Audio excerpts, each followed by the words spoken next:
What's up, guys?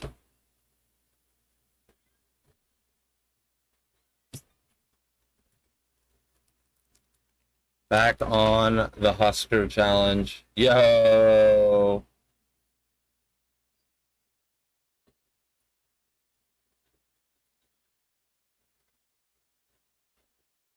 So we're doing a challenge today, Nick.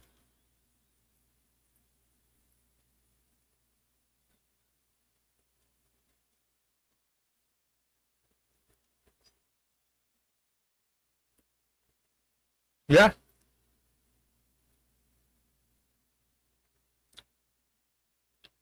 The one I used to have someone that would pay me for it. Oh, hold on.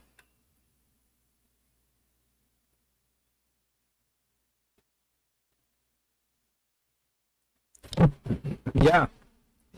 I used to have a subscriber that would pay me bits to take hits from the bong.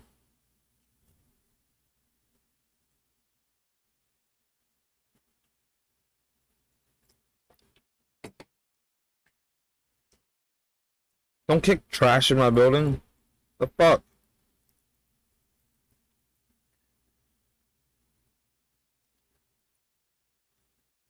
So we're trying to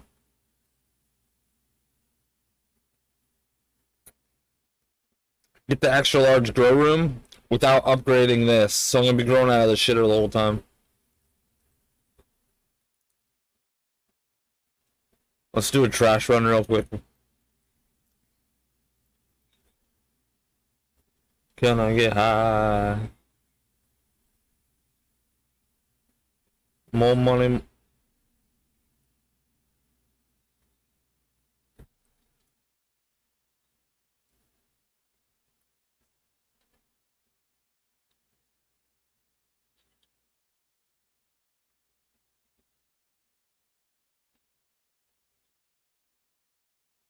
How are you, dude? How is your day other than locking yourself out of your apartment?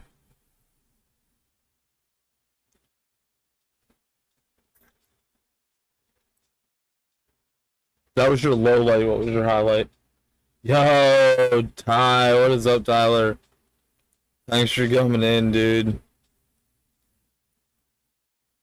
I really appreciate it. If you want to help out the channel farther, if you could throw me in your host, that'd be fucking amazing, dude.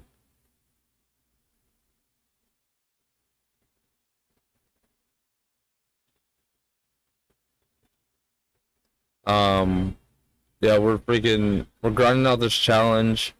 We're gonna keep the tiny grow room and try to get the huge shop. And this is day one of it.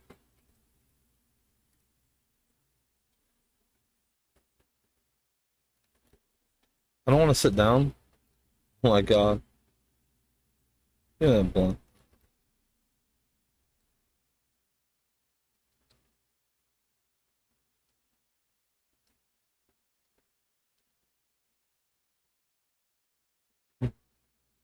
I bet, dude.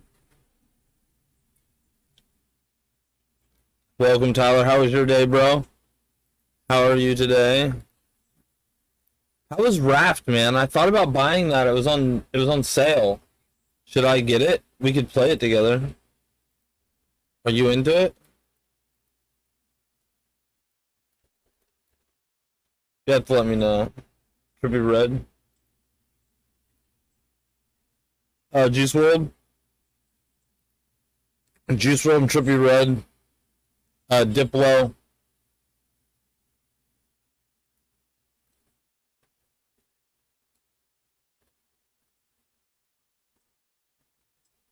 It is a challenge, dude.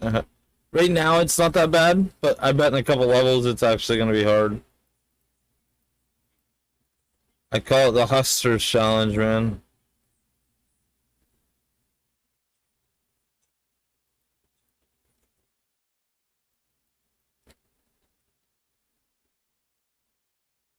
Yeah, but about Raft, dude, are you into that game?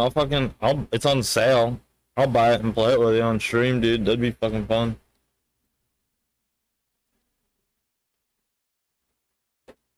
Oh, you're good. Do me change it? Boop.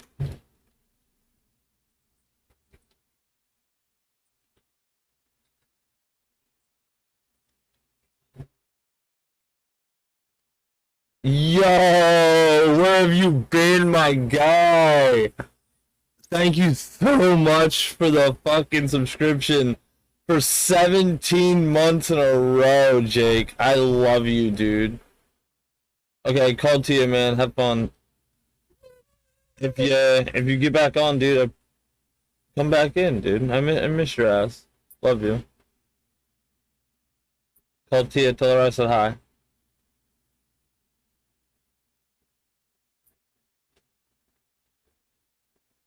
Dude, with the sub, bro. 17. I love you, Jake. How are you?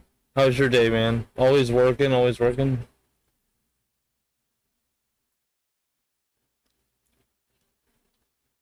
Always working, huh? I'm glad you got a job, though. Do you like it? Do you like the job?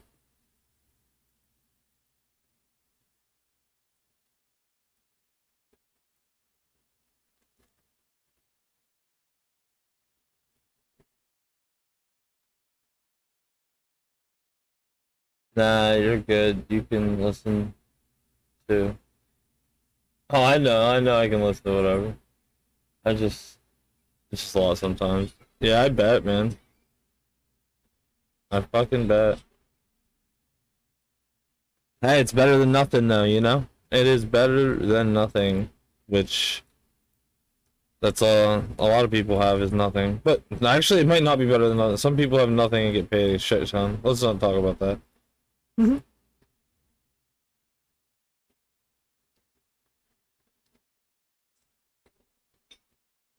My job's awesome. The only thing I hate about it is um I have to teach a class on weekends, and I just like it's okay. Like I'm fine with doing it. It's just like the worst thing I have to do out of my job, which is fine. Like it's if that's the worst thing, it's pretty easy, you know. And it's also like building my skills. Oh my god, not as hard. I'm really sore. Big sunburn. Oh, I don't feel that. 360. No scope. I want the poop. Thank you, $7.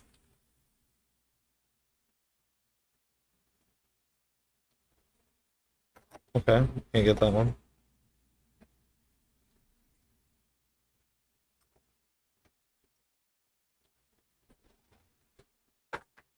The lighter. Wait, what part of and this might you might have to mess Jakey boy, what part of Carolina are you in? You should message me on Snapchat and tell me where exactly you are. Ask him if it's gonna be near Kitty Hawk. And because we're coming through on the 27th and going to the Outer Banks. Might be in my car. I'll look that up. What was it? Pickletown. North Carolina? Yeah.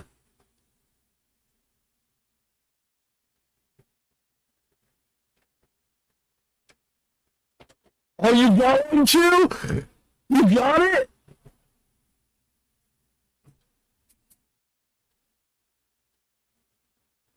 You got your pre-order, dude?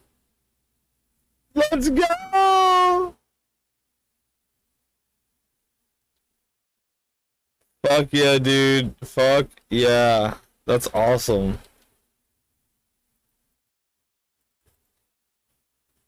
After all day of fighting, you got one. I'm so happy for you. Lewis.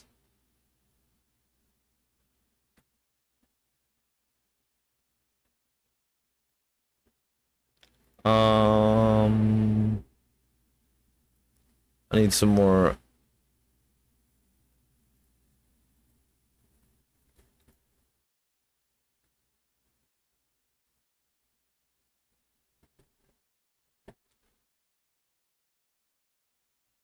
There was some highs and some lows. Yeah, yeah. Definitely some highs and some lows, man. Yeah, I can hear you. What's up? It'll be 3 hours and 31 minutes away. Can you hear me?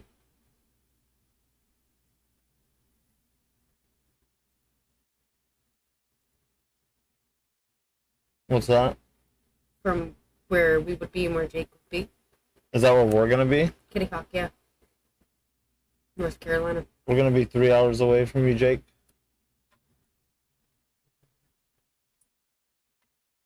Yeah, let me turn off my music quick. Let me turn you up. What is up? Hello?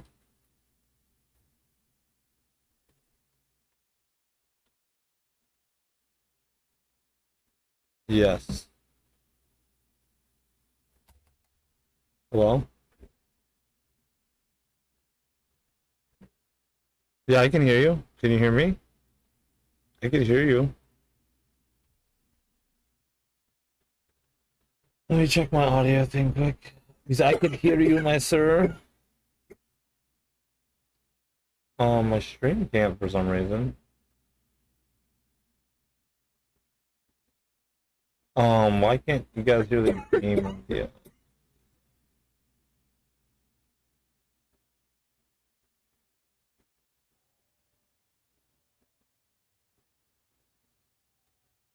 There we go.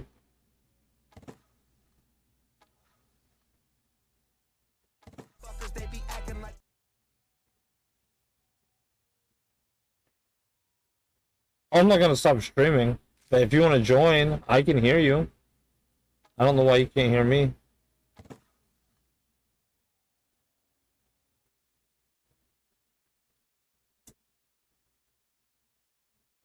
Hello? Can you hear me? Hello? Hello?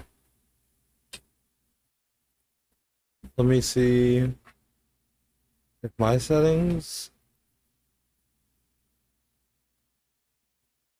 Hello?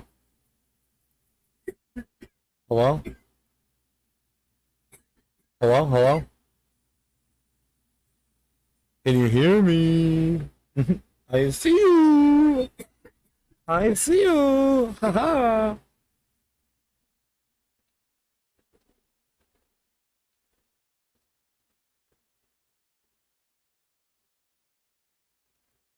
Big run right here. That was Ader.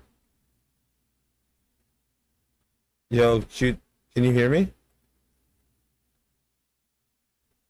That's fucking weird.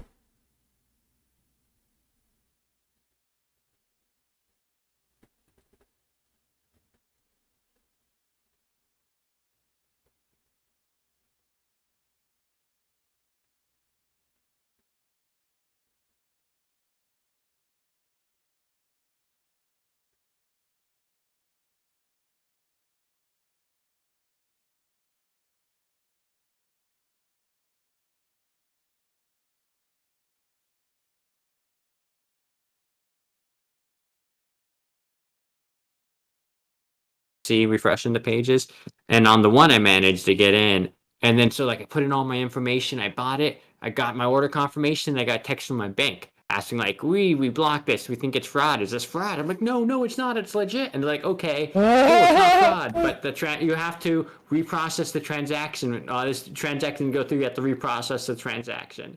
I'm like, no. So like I managed to, but my bank blocked it. Oh, what cucks. They fucking cucked you so hard. So then I had the second browser open. Then that one became available. So then like I added it to my cart in that one, and there's a 1 per account limit. So like hopefully they just don't cancel both of mine, or like I don't know what's gonna happen. But basically I ordered it again, and this time like the bank didn't stop it. Nice. And Nintendo says I have 2 processing going on, and so does my bank account. So I may have bought it twice. We'll find out. Oh, that's crazy. Yeah. But yeah, so I guess it's just anyone that I know that's like was trying to get it and couldn't get it. I would just probably sell it to them, like MSRP, because I'm not going to be a dirty scalper.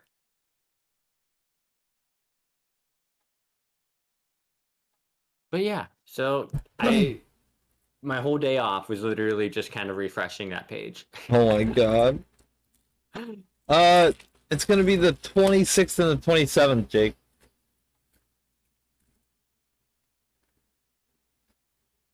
Just constantly refreshing. I stopped and was playing some AI the Somnium files for a little bit. Like I gave up for a little bit because eventually it said it was sold out, and then they started doing it again. Yeah. So they didn't even announce, Nintendo like didn't even announce when it was going on sale. It just kind of started happening, and because I was paying attention so much, I was one of the people in. But they weren't doing it in order of people that showed up, because like I put you in a queue thing, and it was like I was on it like all day, and just like then by the time I was like I was in my cart at one point, and I went to check, and it was like, oh, this what item the is sold fuck? out. You have to like I'll remove it from your cart to continue. I'm like, oh. So it's like it's been some like highs and lows, and just like Nintendo just messing with my mood the whole day. Yeah, their Jesus. store is such crap.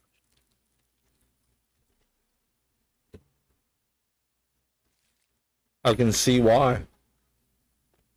But I got it in the end, so I'm happy.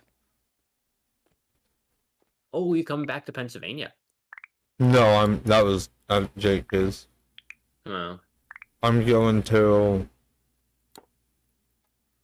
Virginia, oh yeah. Okay. When you doing that? the 21st to the 27th, I think. Yeah. What you going up there for? Katie's mom and a bunch of other people got like a hotel and paid for it, or room. I forget what the Airbnb, and they had to cancel. So we're just gonna go for free practically, other than gas. Oh, cool. Where's that at in Virginia? Or you don't have to say on stream. I don't know. Like the beach or something? Or is it Virginia by the beach? No. Yeah, Or the Chesapeake Bay or something? Yeah. yeah, where the horsies are. No, that's cool. Chicotee. I almost went there when I was young, Hopefully it's fun. but yeah, and then like I couldn't go. Oh damn. But yeah, that's cool. Did you go to the beach today? Yep, that was fun. Nice. The water's so fucking warm, dude. Like, oh my gosh. Yeah. You're on the Gulf side, right? Yeah, so there's like no waves, Uh-huh. but it was still cool. It was fun. Katie realized she didn't wear her bathing suit on the car ride there. I'm like, you're an idiot.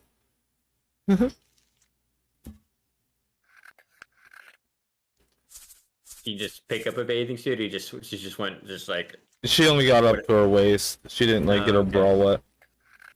That's like the one thing you need to bring to the towel and the bathing suit. Yeah. It's like not a long list. It was a cool little like food truck there that sold like shaved ice and chili dogs and stuff. Oh, nice. Yeah, I went to a place called Jackass Brewery with my family yesterday. Oh, nice. Yeah, and I'm like, oh, I could probably use some of these names they have for beers for like our campaign. Oh, the pub nice. crawl. Get some yoink and twist opportunities. Uh-huh. Man, is this game like VR too? I don't know. Probably. This is just early game. You can get auto rollers eventually. So the only reason I'm playing through a new campaign pretty much is trying to do a challenge where I only keep this Like the room. Nuzlocke of weed shops. Yeah. The Nuzlocke of weed shop. I like that. Well, that's what you should name like your next strand, the Nuzlocke. I could, yeah. Yeah. So I just want to grind away. I think most of the traction for this game kind of fell off though in the last couple days. Yeah, we just like you've overplayed it. I think like overall like less people are interested in it now. Like they had their like fix for a month or two. You know what I mean? Alright. Like It the seems like it's a game that's like it's cool for a bit, but it's not like I don't feel like it has like the depth to it to really have like a lot staying power for a long time. You know, yeah. I'm not sure. Maybe there is. I don't know. Is it more in depth than Valheim? No. Is there more mechanics? There is a lot of mechanics like when you get into the hybrids and shit. Yeah, dude. I'm probably when Valheim comes out on Xbox next year, I'll probably get into it again because it'll be cross playing on Xbox, so I'll be able to play with like Pete and whatnot. Oh, that'd be cool. Yeah. So I just updated it. yeah, I think it was just some small updates. Mistlands will be coming out soon though. Mistlands. Yeah. Kind of want to get back into that at some point. But Is that gonna be like a whole new tier? yeah, it's like a whole new biome kind of, you know? Yeah. Then you're gonna be like, I don't know if they're gonna add a new boss or not.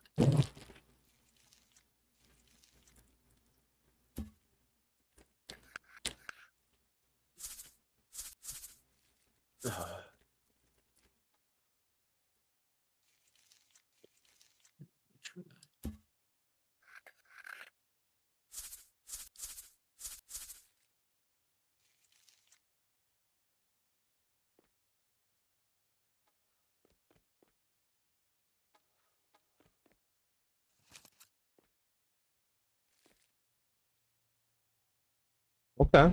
I see you.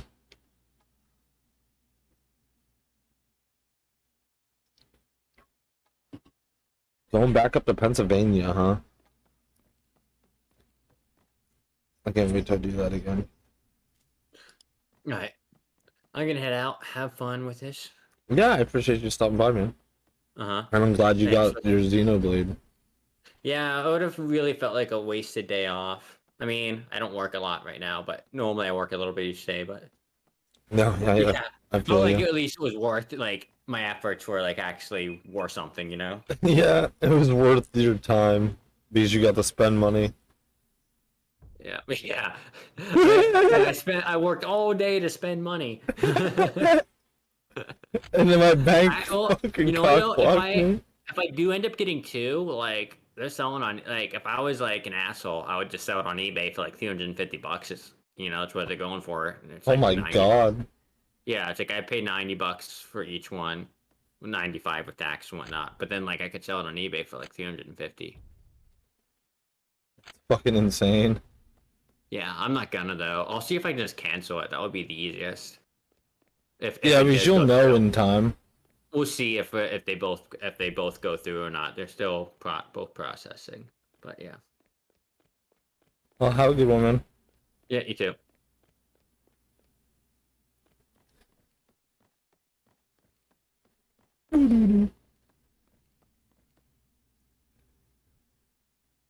Oh, okay. Okay, okay.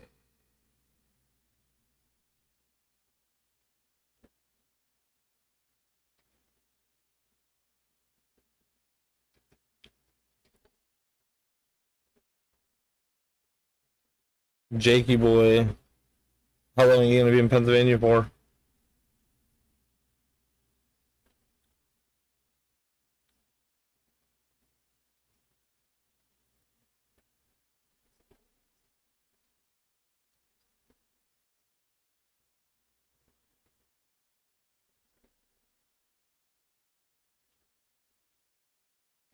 Should we get the new floor?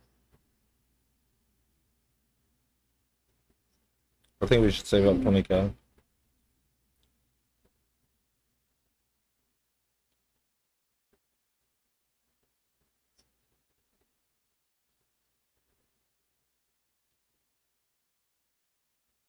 I'm gonna sell to this biatch.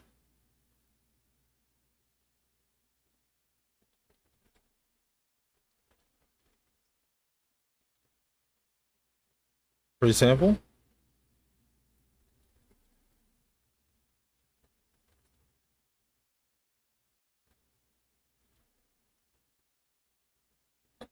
Free samps.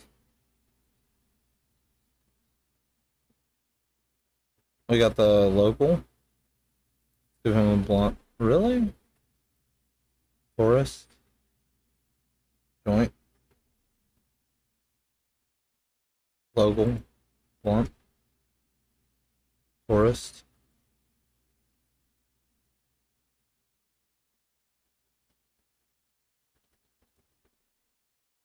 Ah. Since he's a weed guy, I don't think he can get ripped off as easily.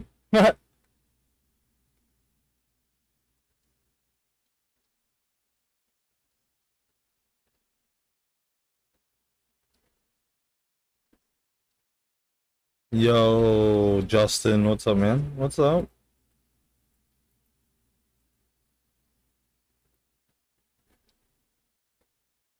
Oh, Jesus. Did not like that.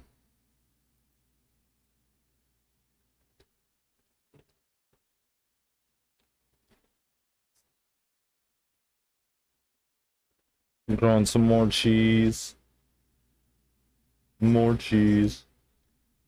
More cheese.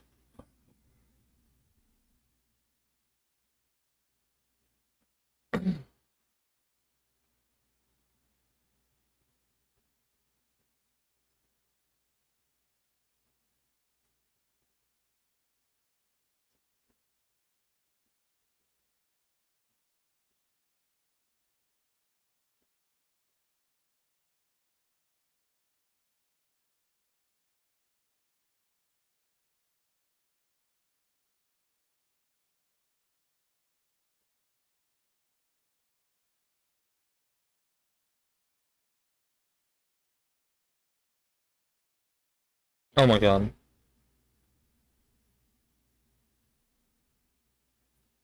Hi, baby girl.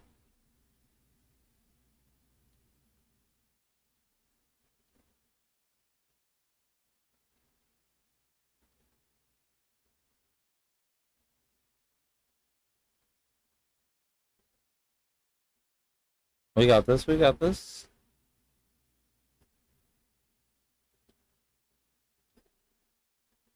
Almost 1/4. Yeah.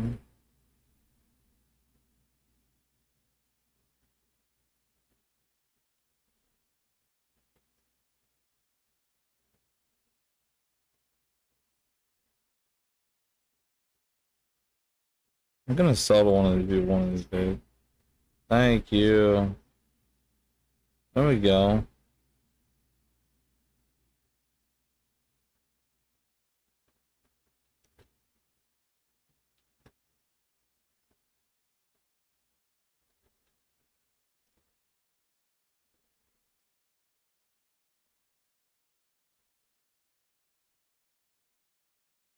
Four Gs. Okay, okay. We got this. We got this. Smoke. Smoke the seed.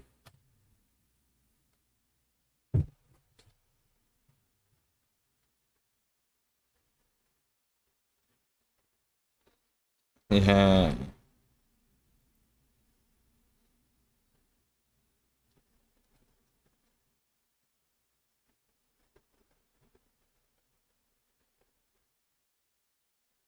Collect all them doobies.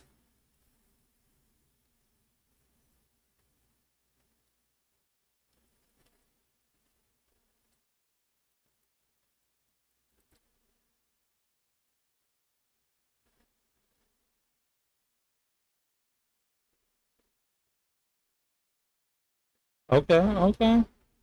Oh my God, this whole bench. Thank you, thank you, thank you.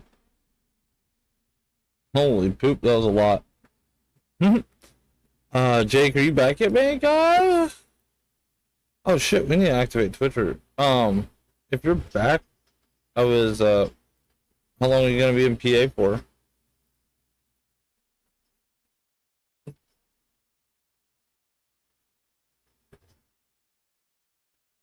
And well, I think we'll be in North Carolina on the 26th and 27th, but I know you'll probably be packing and stuff, so I won't bother you.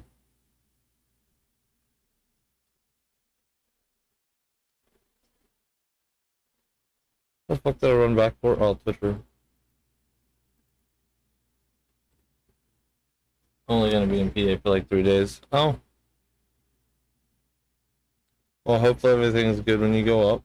Hopefully you're going up for a good reason and not a bad reason.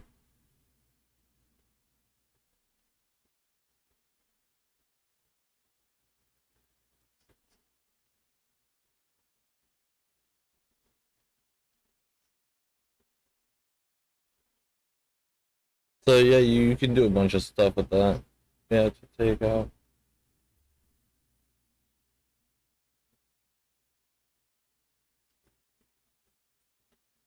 We have to take our dog up there, so just you have to do a number after it. So do hold my dildo and then space 100, and it should work. Oh wow, dude. I guess that makes sense. You have to go up there to get someone to watch your dogs. You don't really have a lifeline down there. Hopefully you enjoy that cruise, dude. That shit's gonna be fun. It's gonna make you forget about work.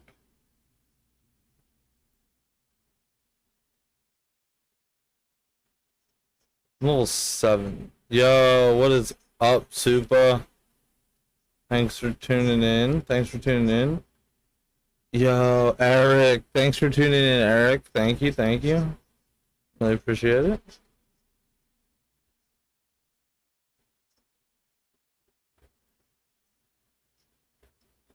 Oh shit. Did it do it? Here, do it again. I'll come out here. He's inside, it might not work.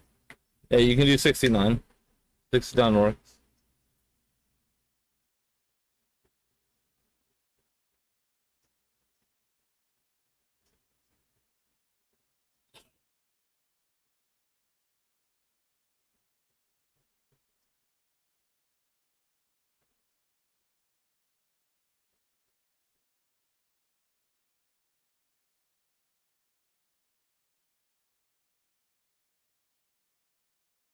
Ah, thank you for the bongs.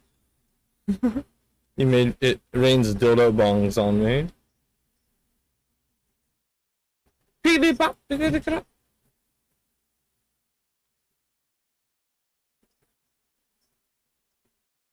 Jump. I think you just do jump. You don't have to do a number behind jump. Sorry. That might be confusing.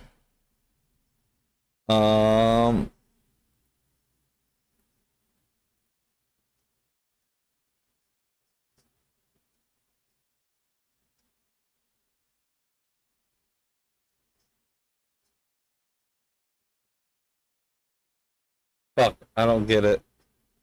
You get the hang of it, man.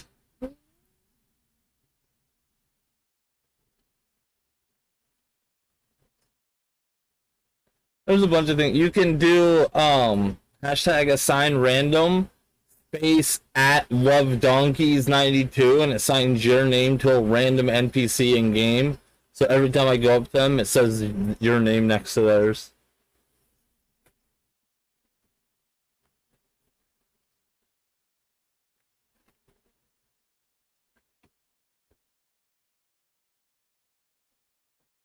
I was getting people popping off on my stream for a while, man, and I don't know, today's been dead.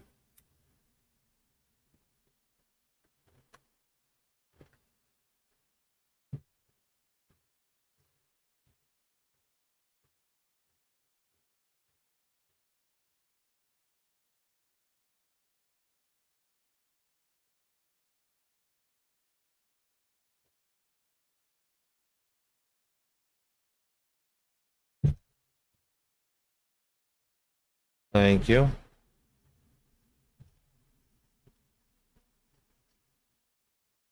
I'm falling asleep. Are you sleepy boy? You work all day? Yo, and welcome, welcome.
I think I want to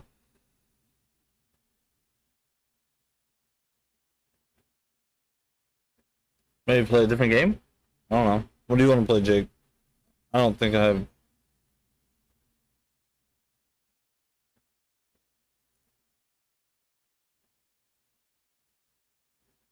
I don't have anything updated though. That's my problem.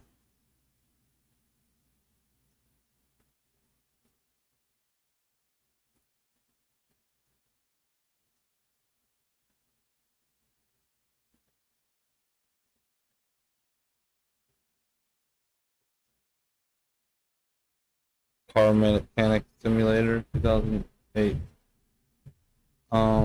Hood Iris.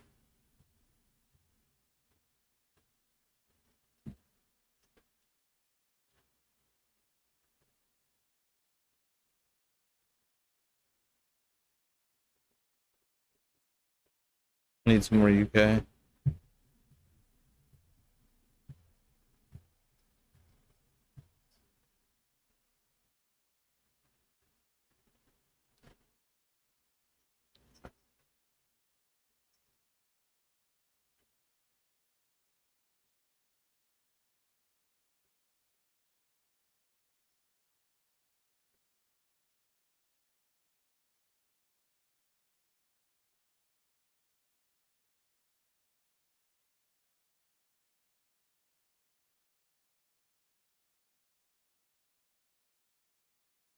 Whatever.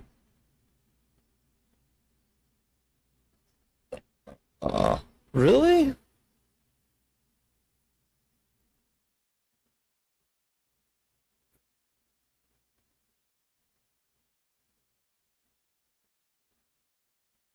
We got these guys.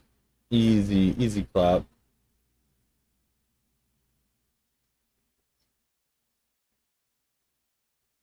Piping up.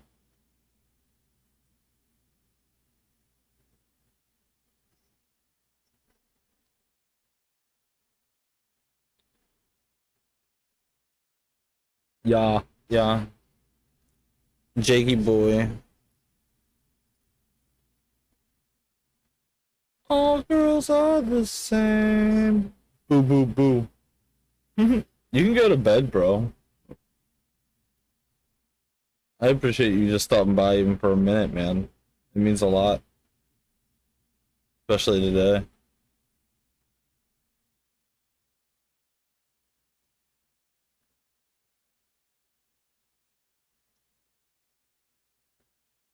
In the Monte Carlo.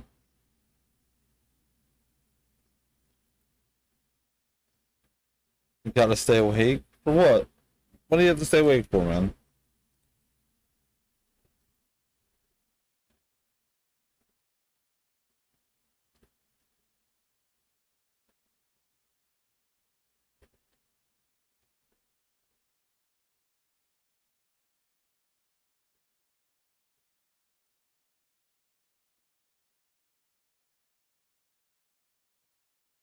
Thank you, thank you.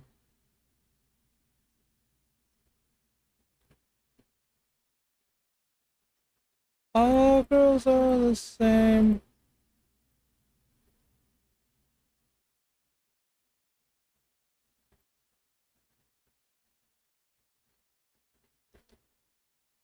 I need to make that dough.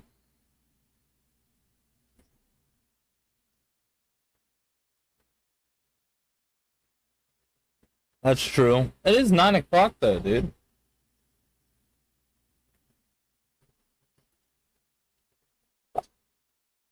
Yeah, I guess, yeah. You're right.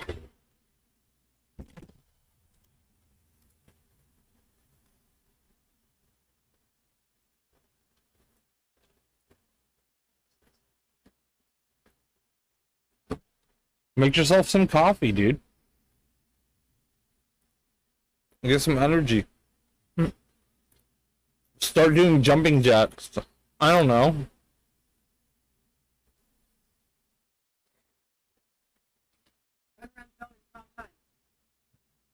Yeah, run around your house 12 times.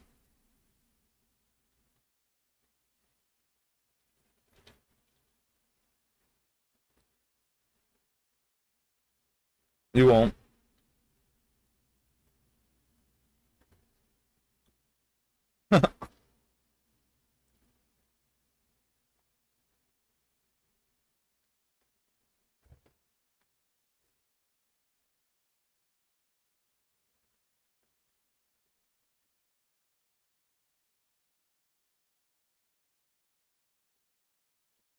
I don't run.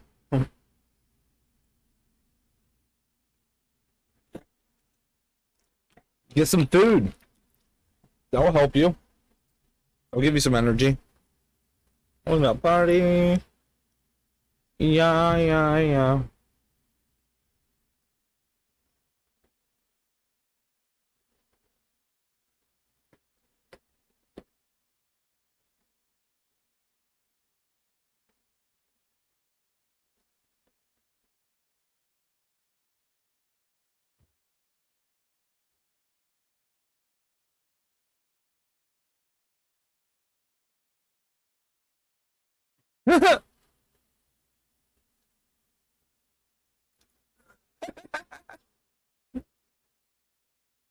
I quickly wobble towards food.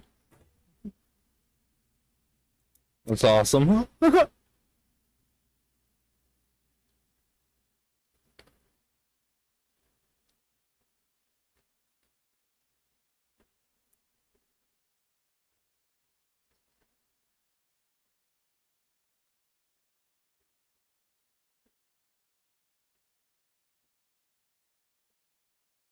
Yeah, yeah, yeah, yeah. Just rolling.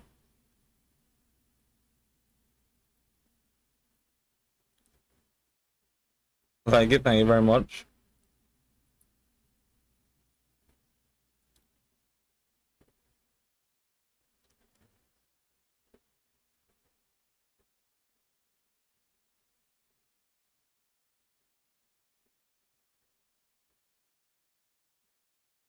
Thank you, thank you, thank you. Thank you so much. Poop, $30. Give me that blunt, thank you. Um, Food's so good. What did you eat today?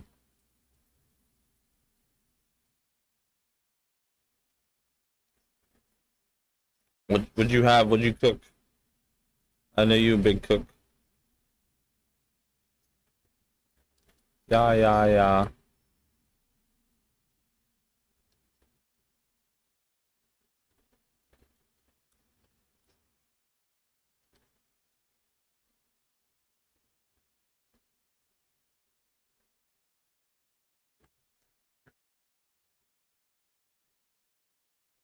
Got stuff, shorty, shorty, ain't nobody.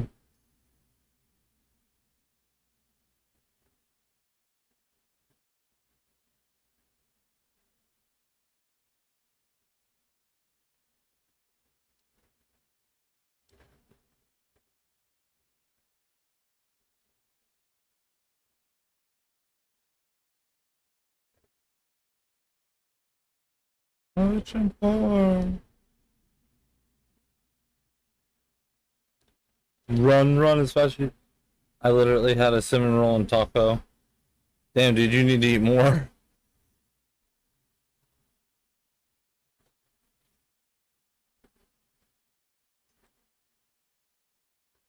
Please.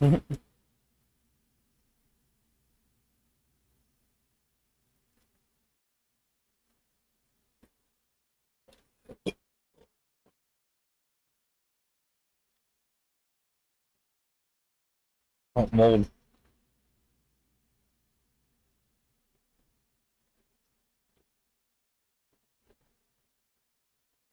That's spider mite.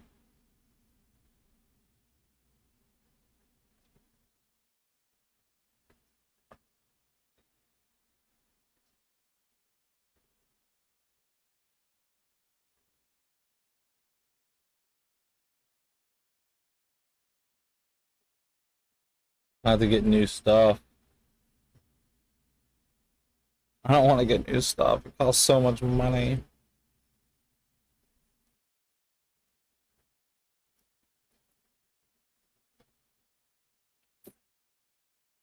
Baby, wish you more.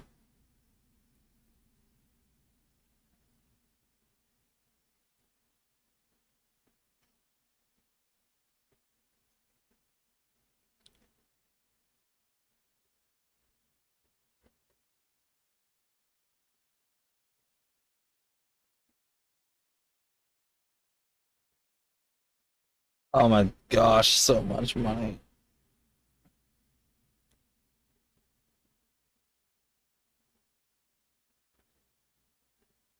Ah, that hurts so much. But it needs to be done.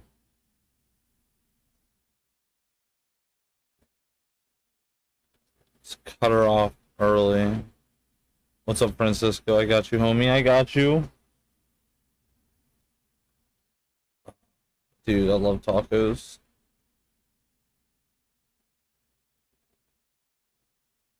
Yo, ouch, Jack. Welcome, welcome. Ouchie, Jack. Thanks for supporting the shop.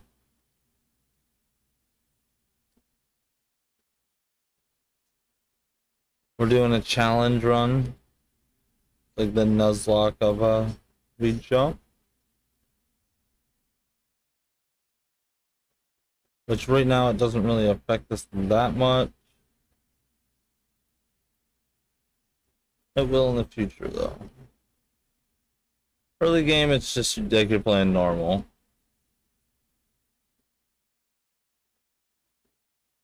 I don't even understand how it blows up.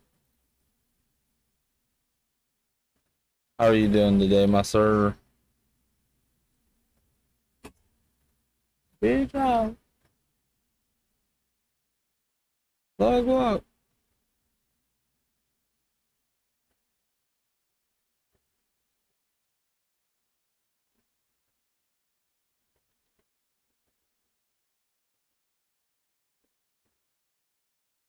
I'm getting a bunch of bangers now.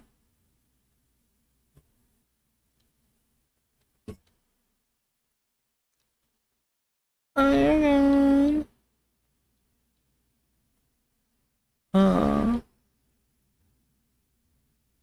I'm staying out and just play what?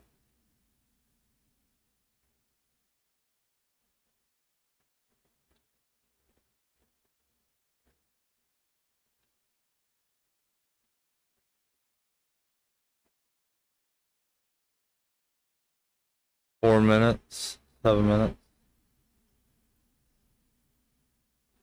And then this is 2 minutes. So I can do one more maybe. I don't want to break on it and stuff. Yeah. Okay. I don't. What are we gonna name our shop this time? Connie Grow.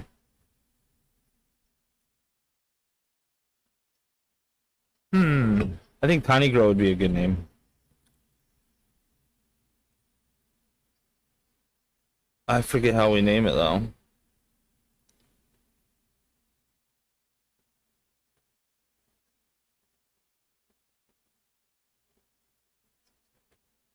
None of those. Oh, right here.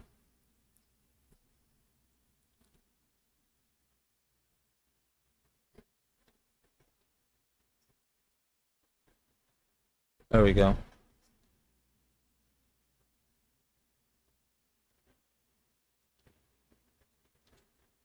Oh, it doesn't change it? Did it save? Did I have to save it or something? Did I press enter? Something maybe?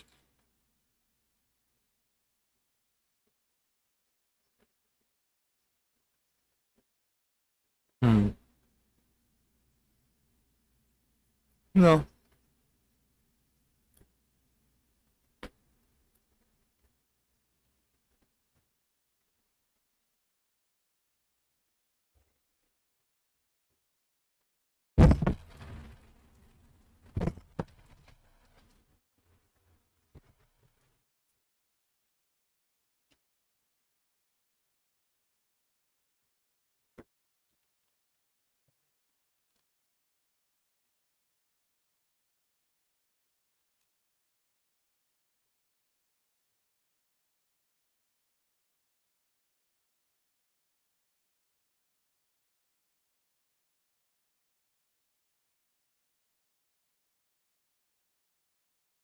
Let's go. Oh shit, our merch sold out. Let's go.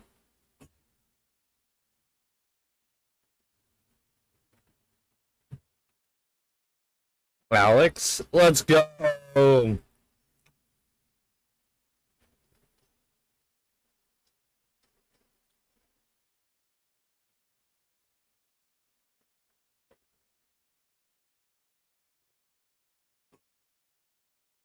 Thanks for buying a bong, Alex. Dude, you're lit. Someone needs to buy the butt plug and we'll be rolling. Oh shit, my shit's done. Let's roll some. Let's just roll like 5 because we need to get that plant.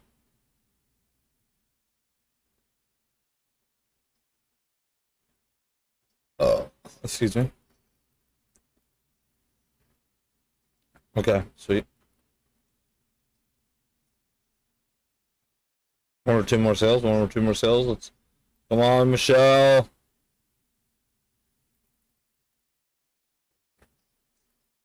I got Anthony here for us. Let's go. We got 3 over the max. I didn't even know you could do that. We're trying to save up 20K, or should we partial? I think we should just save up the 20K.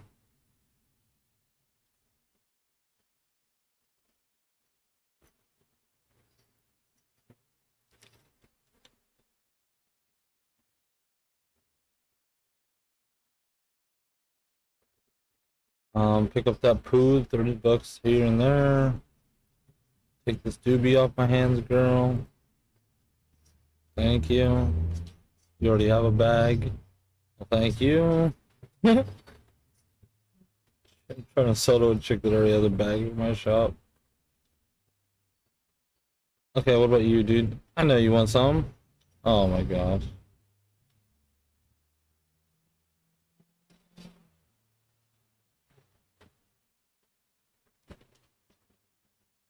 Tourist. Yo, Mark. I mean, Kyle. Oh my god. I'm batting. Oh, finally. Oh, really, dude? It was $13 a gram. It was under the normal price.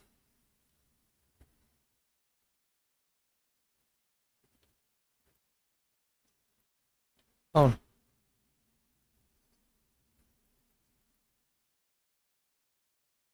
Oh, let's roll. We're rolling in it. We're rolling in the money. We're back up to 4K almost. Okay. Come on, Michelle. Get us back up to 4K, dude. I have faith in you, Michelle. Yeah, what are you doing, Alex? You whacked that bong pretty good. Yeah, yeah, okay.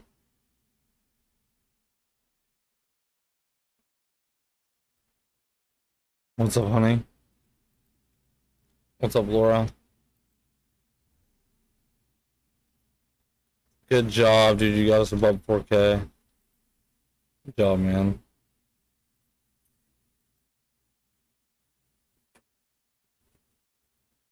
So wait, how long do we have? 4 minutes? And this one we have 2.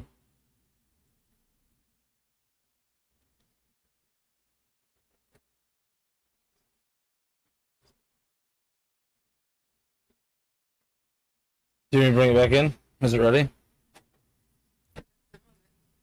What? That's some of it. Oh, okay.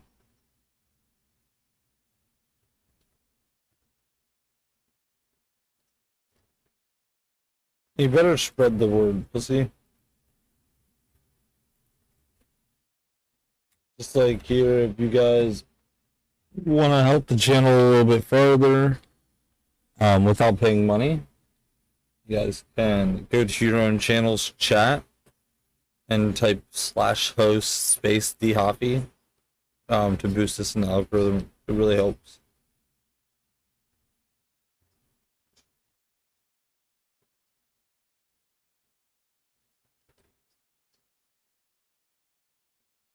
Oh yes.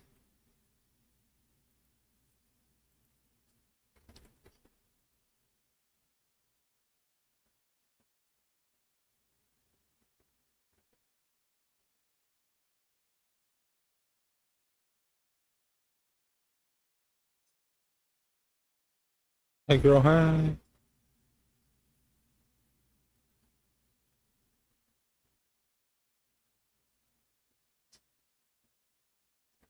So much money, I need all the money. Thank you, thank you, thank you. Yo, welcome, welcome. Yo, Cryptic's back in town. Thank you for swinging back in, man. You're gonna make me cry. I just love having you here.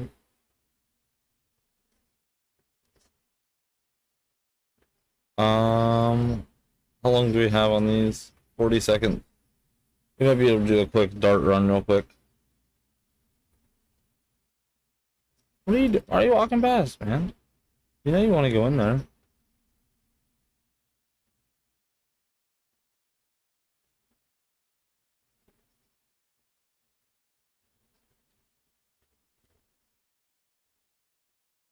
I want you.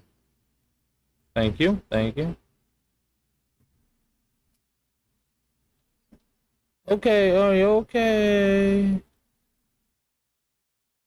Are you okay?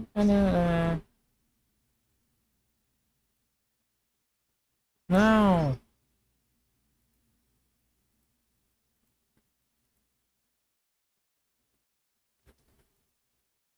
You want one of these?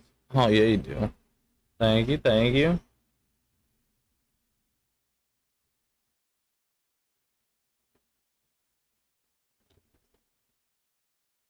Dart back. We need to go back. This shit's needs harvest.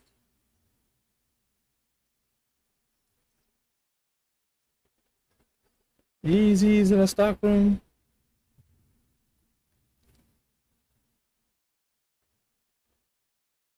Oh nice, what we get? Thank you, cheese. So much cheese.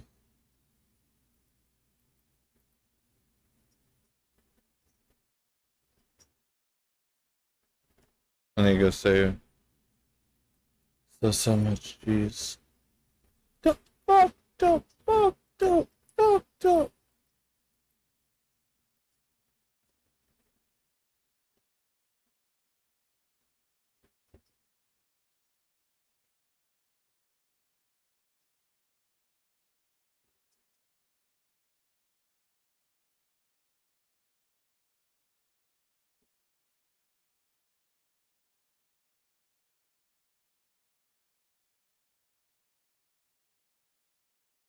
Oh my god, I love these ski masks, but Jesus.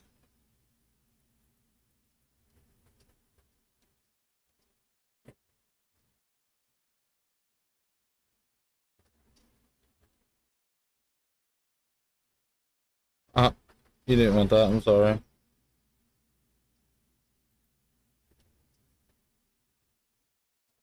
Yo, Alex, you'll take this. And buy some off me. 6 G's, what a big buyer! Let's go! Oh, what was that? Oh, fucking strong. Local. We need to find, we need to get, where is this dude? Uh,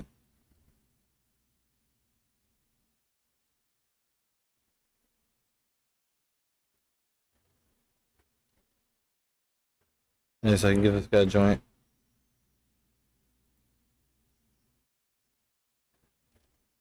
And we can give him a blunt. Thank you, thank you.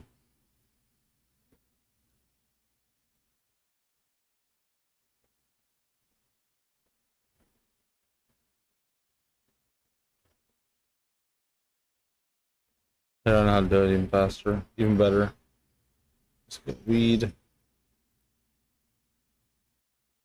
No more. Bye bye.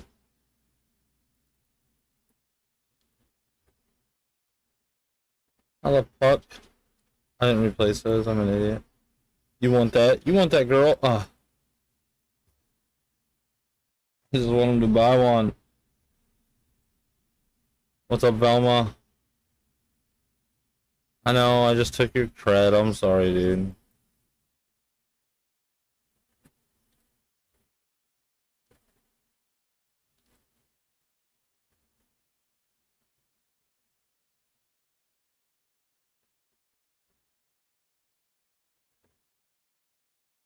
We got 6K. We got 6K.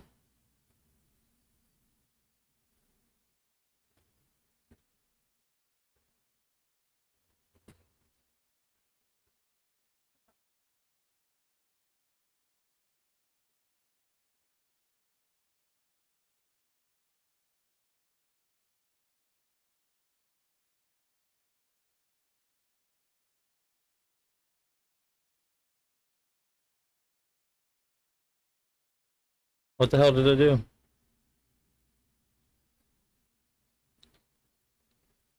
Okay, there we go.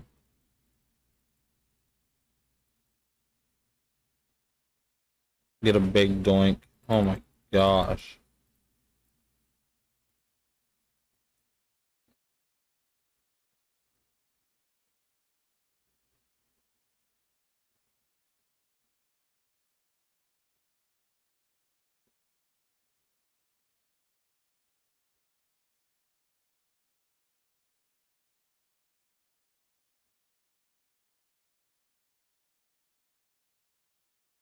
Level 9. Let's go, baby. We can get the retro counter, Northern Lights, and better ghetto stuff.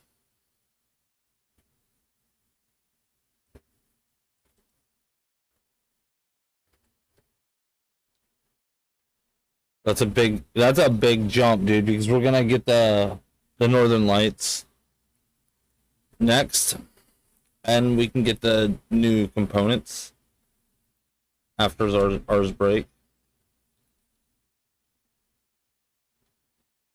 That's big.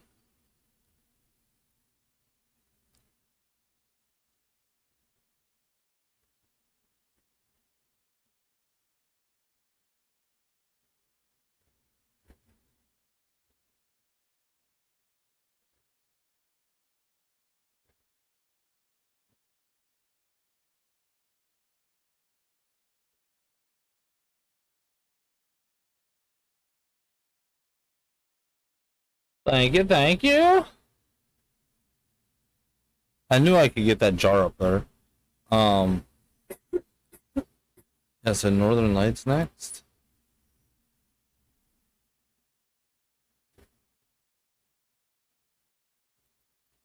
Because I don't want to spend too much money. I'm trying to save up for the 20K, but if I can get the retro counter.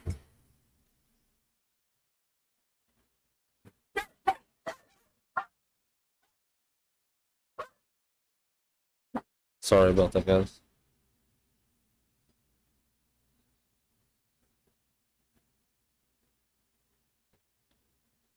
Huh. I think this is good. I think if we do this, a $300 or $3,000 recovery, we can $3,000 buy, we can recover.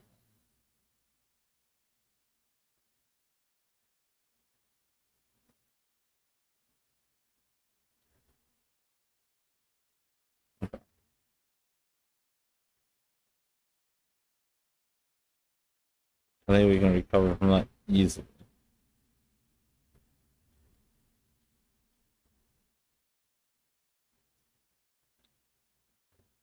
Essen.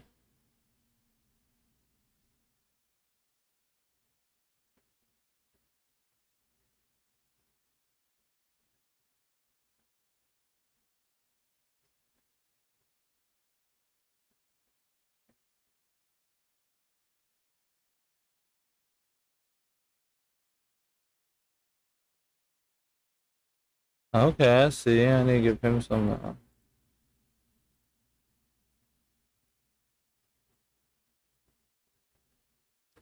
He's stocked up for a while. There you go.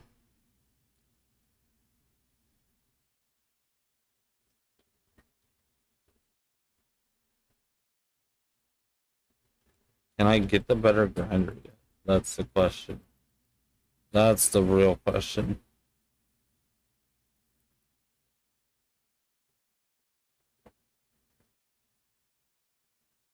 No, I cannot. Level 12, I get a better grinder. Damn, dude, you buy a bong every time you come in here.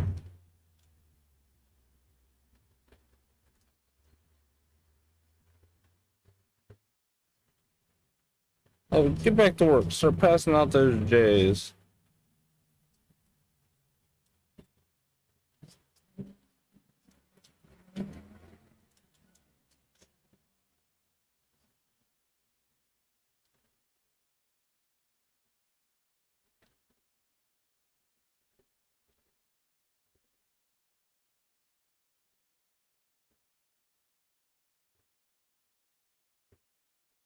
Get back to work, dude.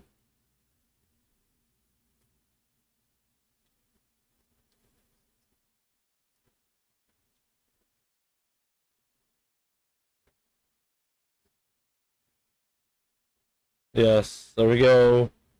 We got the flow down.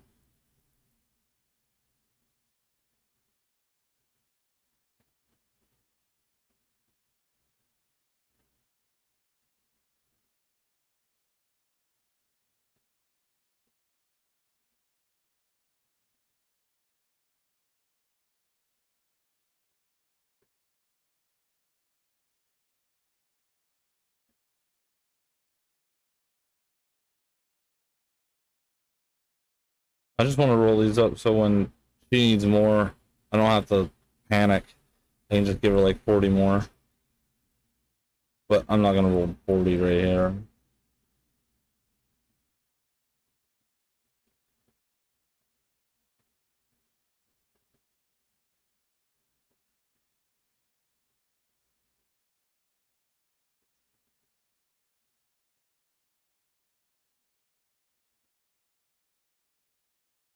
That's 7, 3, 8. Let's roll like 8 or 9. Should be 9. Let's roll 10. So one more. I have Northern Lights.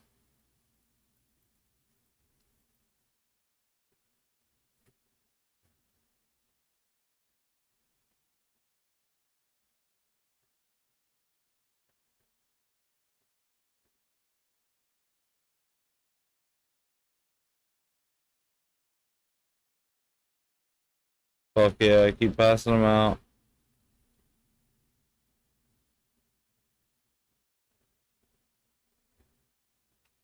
Fuck yeah, we got a system down now.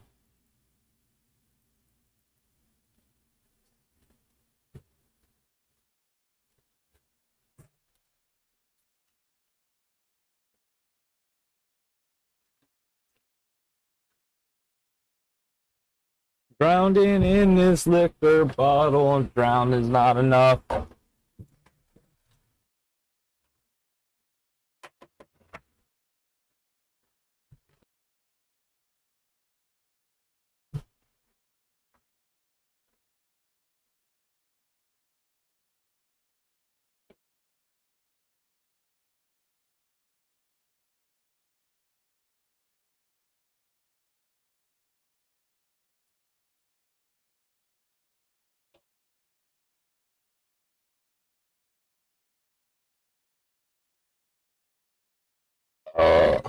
Excuse me.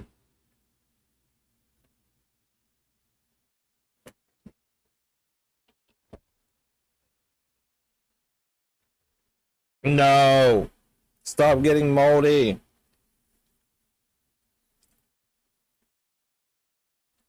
Oh, I farted.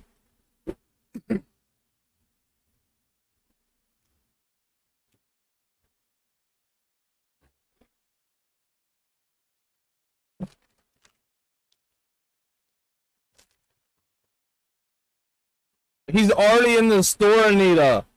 He's already in the store. You do not have to give him a free joint.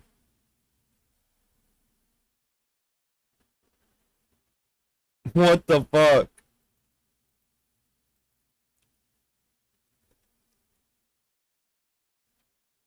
You crazy bitch. You do not have to fucking chasing the dude down that's going in the store already to be like, hey, go to my store.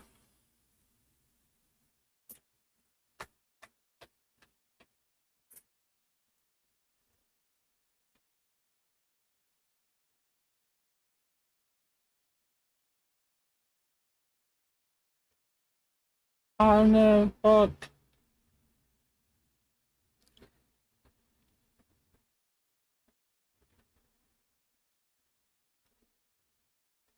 What's up, Francisco? My dude. Make me through.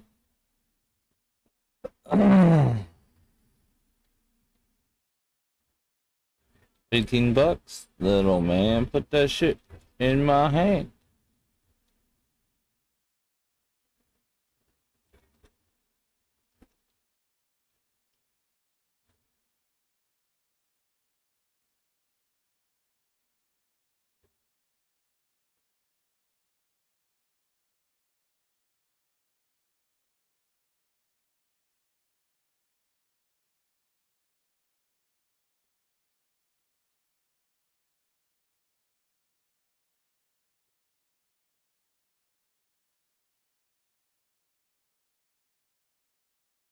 Motherfuckers is a rider.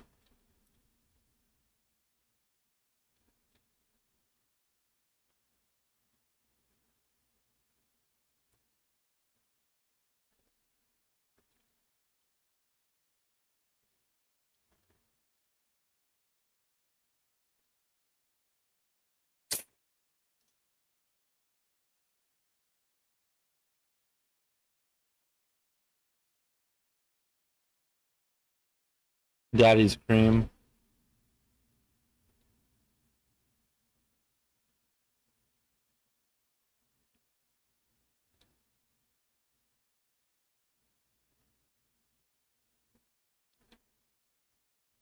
You suck.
Just hit like a fucking pothole and you're popping your L4 vertebrae out of alignment. I hate it. I have always hated water parks, even when I was younger. Like even before I got like old as shit, like even before I became a fossil, I didn't like water parks because they just hurt. It feels like I get beat up by the football team when I finish a water slide. I've just never completed one of the slides and felt like I had fun. I felt like I went to war and was just pushed over the side of a hilltop and on the way down hit like 5 layers of barbed wire, broken glass, and rocks. I hate it. I've always hated it. And I honestly feel like the people that make these water slides try and come up with just enough safety to keep most people from dying, but still leave enough wiggle room so they can still have some fatalities on there. One of the biggest cases that I recall was a 10-year-old boy got decapitated on a water slide at Schlitterbahn. The water slide was called Verrückt. And he got decapitated halfway through the water slide. A lot of fishy shit went on with the construction of that water slide. Verrückt has a very peculiar history. What was responsible ultimately for the decapitation of that That's boy, fucking crazy. the raft that he was on for that slide, went airborne, and he hit his neck on the safety cage that was built like over it, and it decapitated him. Oh my Absolutely god. a fucking horrifying thing to read about. And of course, it's not the only case of someone dying on a water slide, but that's the most well-known one. Most of the time, though, it's just a lot of injuries. I've never liked it. And today I watched a short video that Jackson sent me where some kids went down, I think it's a potato sack slide, somewhere in the middle of nowhere. I couldn't find any information about where this is, but this slide is absolutely one of the most dangerous things I think I've seen at an amusement park. Again, I have no information on where this ride is or what park it's at, but I think it's safe to say this is like an official place. Like it's a business, not just someone's backyard. Because I don't. No, I have it in the corner. I'm listening to it. I think anyone can see why this While I'm is playing the game. absolutely awful design. It looks like it was actually created by a villain to kill as many kids as possible, or just injure as many people as possible before it gets shut down. Like it's trying to complete the any percent speedrun record for most injuries associated with a slide. It has all of the worst ideas incorporated into one. So it's obviously very high speed. This is a pretty fast slide, and it's not a water slide. This is like, I think, a sack slide, so I think they're in like a little potato sack or something. And they slide down a giant metal slide. Well, first of all, the fact that it's a metal slide in what is clearly a very sunny area is already a horrible idea, because when it gets super hot, that slide's gonna fucking cook the kids. It's gonna just start burning them as they're going through it. They're That's gonna be awesome. praying for the time that they finally can get off. And then they're still gonna have to be, you know, grabbing little skin pieces from the slide on their way out. They're gonna be like a fucking skin graft by the time they finish this thing once it gets into the summertime. But even putting that aside, you can see it's built with a cage around it, which for a lot of people would say, like, that's probably a good idea to keep people from, like, flying off for going too fast. Like, that's the whole idea of it. Except their cage is porous. It's giant openings in their cage, so it's like these metal bars. It looks like prison bars, and it doesn't look like they're even rounded off or anything, so it's just these, like, kind of sharp-looking metal bars, this cage, around the slide. And you can see the kids bouncing into those bars and shit. Oh my god. That's just an accident waiting to happen. That's a recipe for disaster. You know, if their arm kind of flies out to the side where they're going through, it's just going to snap their arm. Same with their legs, same with their neck, their head. Like, all of it is at risk for just being blasted here. It's like an actual cheese grater on this slide. It's the That's exact fucking opposite of a crazy. safety cage. Like, it's not like a roll cage or anything. This thing is like an actual death contraption. And the GoPro they were using here obviously got caught in that cage and just thrown off to the side. The kids were hitting their heads and shit on it, and luckily their head didn't like pop through and just get, you know, severed or something.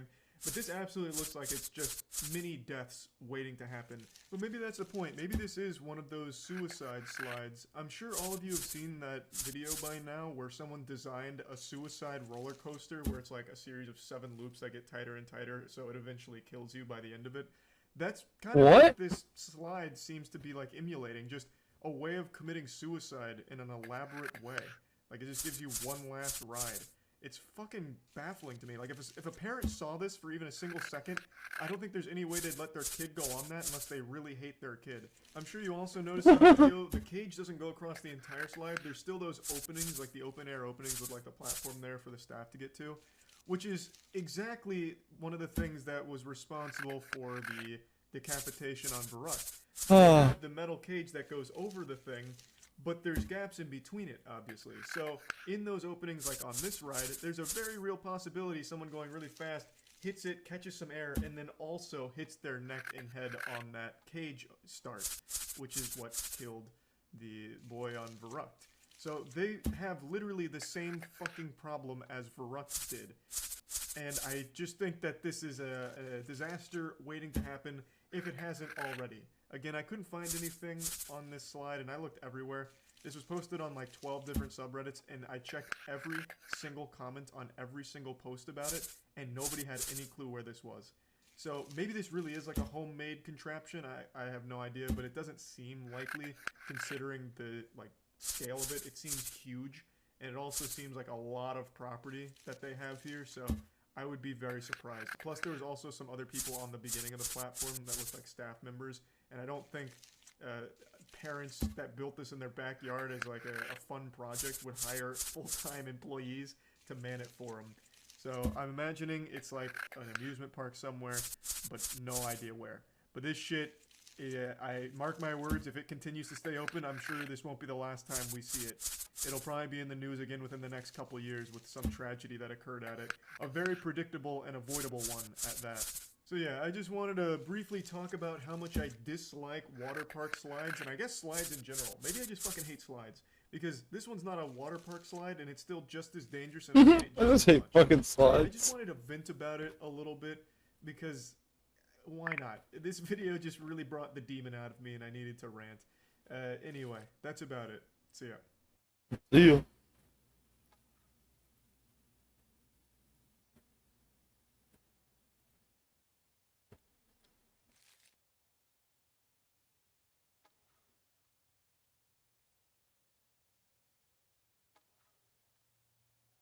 The patriarchy is your body, your choice. Ending abortion will never end abortion. It will only end safe legal access to it.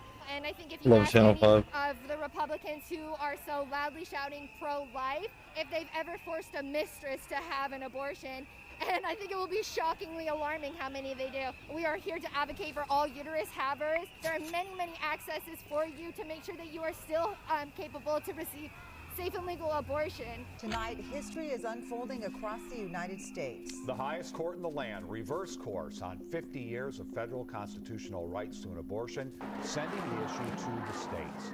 Hundreds, if not 1,000 protesters filled 2nd Avenue in downtown Seattle. I actually was raised Catholic. I went to a Catholic school. My whole family is Christian now, but also my Christian family is pro-choice. I don't think you can bash the entire religion based off of it. There are a lot of pro-choice Christians out there that understand that while they may not personally feel a certain way, they can't tell other people how they can and can't feel. The thing is, if you're going to be debating with a Christian stance, that has to be separate from the government. You can't enforce or impose any sort of religious beliefs. It has to be separate from the state. I mean, that's how the Constitution was formed. Everybody can argue what they want, but that's the bottom line. You have 80% of the population on this side. That's a lot of opportunity for change and hope for the future. Unfortunately, it's just in the wrong hands right now. These justices were appointed so long ago and will stay in power until they die. They were appointed at a different time and a different era where different things were considered acceptable, where they no longer are now, and it's no longer the voice of the people either. History does repeat itself, and it's just unfortunate that we're all here yet again. What are your thoughts on the Supreme Court? They can go fuck themselves. Yeah. Some Christians across the street, and they think that the moment conception occurs, a life form has germinated. What are your thoughts on that? I think that you can believe whatever you believe, but the second it infringes on my body, I don't give a fuck. But if you read other religions and stuff, like in Jewish law, it is required to abort a baby or a fetus if it jeopardizes the life of the mother. So you need to understand that Christianity isn't the end-all, say-all. There are a multitude of different religions. Yeah. Respect them all. I think it's infuriating that a dead body has more bodily autonomy than me. You cannot force anybody to donate anything in their body, even though it can save somebody's life. And you're forcing me to potentially jeopardize my health and my safety for something that I don't even want. That's not even considered a life in my opinion, and the opinion of a multitude of people. I think life begins whenever the baby is physically, pushed out of the womb. If I was in a position to where I was pregnant, I would get an abortion. I think this is extremely unfair and just backwards. It honestly just makes me feel so many emotions: sad, disgusted, angry, and just disappointed. Women need to protect our bodies, so fuck the Supreme Court. As the world changes and evolves, so do people, and we can't just have the same people in office their entire life. It's just gonna end up being backwards. I don't think it has that we anything to should do with at having the least, same people in office. have elections for it. Dude, it's just fucking disappointing. Like, we just have That's a why bunch the of old state white men, decides like, it. trying to decide what to do with people's bodies, and like, that's fucked up. Like, Are you surprised? no, fuck no. Why are we surprised nowadays? Like, our legal system just doesn't seem like it works. They should not be able to be in the Supreme Court for an unlimited amount of time, and we should be able to have more of a say in who's running our country. Aren't all other like levels like elected? So like, why wouldn't these?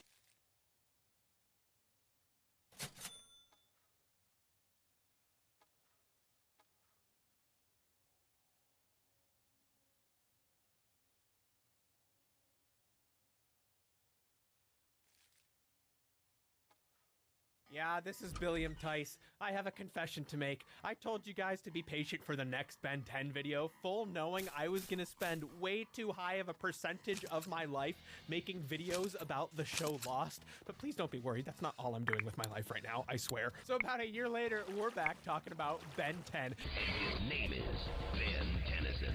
Ben Tennyson. Very own superhero. Ben 10 Ultimate Alien. Ben Tennyson, the arrogant and rude but deeply caring teenage hero, is equipped with this super cool new watch, the Ultimatrix. Now activate Ben's light and sound Ultimatrix and twist the dial. Ben can not only transform into all of the other alien superheroes he's had access to in prior series, I'm almost at now 10K. he can supercharge them with a new ultimate form. I've said before that I think Ben 10 is the perfect superhero for the Pokemon generation, and boy oh boy does that track here. Ultimate Cannon Bolt. As the third iteration of the series, Ben 10 Ultimate Alien picks up the story after Ben and friends have saved the world and the galaxy more than once and have explored many more corners of this universe. Ben is accompanied by his magically powered cousin Gwen, who inherited powers from their magical alien grandma, and the ex-half alien Boom. powerful ally and Gwen's boyfriend Kevin. Because he's currently half alien, he has the ability to absorb matter. They're a fun trio with a now seasoned history and a deep proven care for one another. Their dynamic is pretty clear, with Ben, Kevin, and Gwen all having distinct motivation toward each other and toward whatever situation they're in, making the character drama of all the episodes entertaining and fun Just to dropped follow. 30 bucks, And with man. mostly episodic Oh, format, no. the well-paced 22-minute episodes are always putting the Thank you, characters in thank fun, you. new, perilous and action-tense situations to get out of. Naturally, all while maintaining that TV Y7 rating for Cartoon Network. Gotta sell those toys.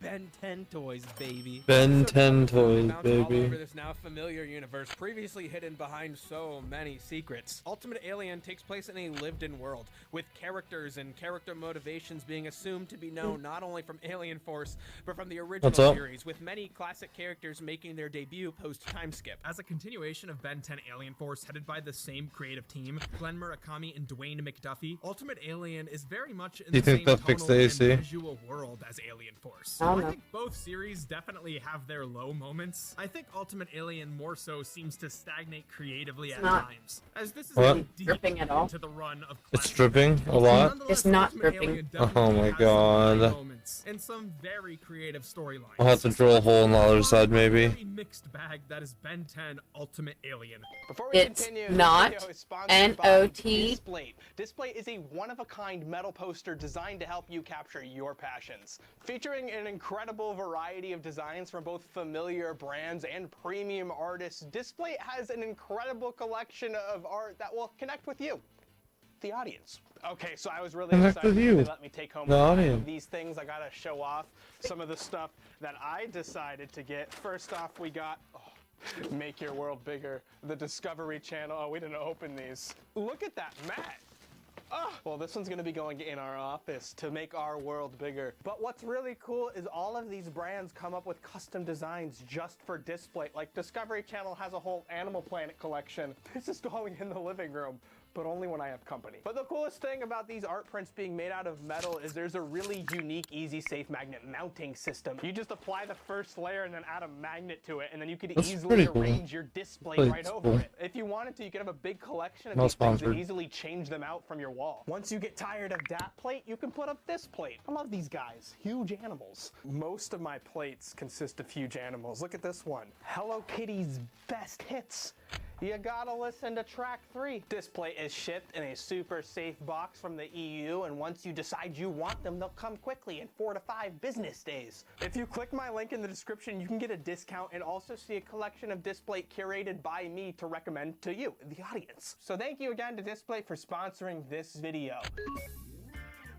Ben 10 Ultimate Alien would air 7 months after its predecessor Ben 10 Alien Force, which ended in March of 2010, meaning Ultimate Alien premiered on Sunday, October 10th, 2010, 10-10-10, which is a pretty fun celebration despite encouraging kids to stay home from church. You're not gonna feel real cool when you're in hell, Ben 10.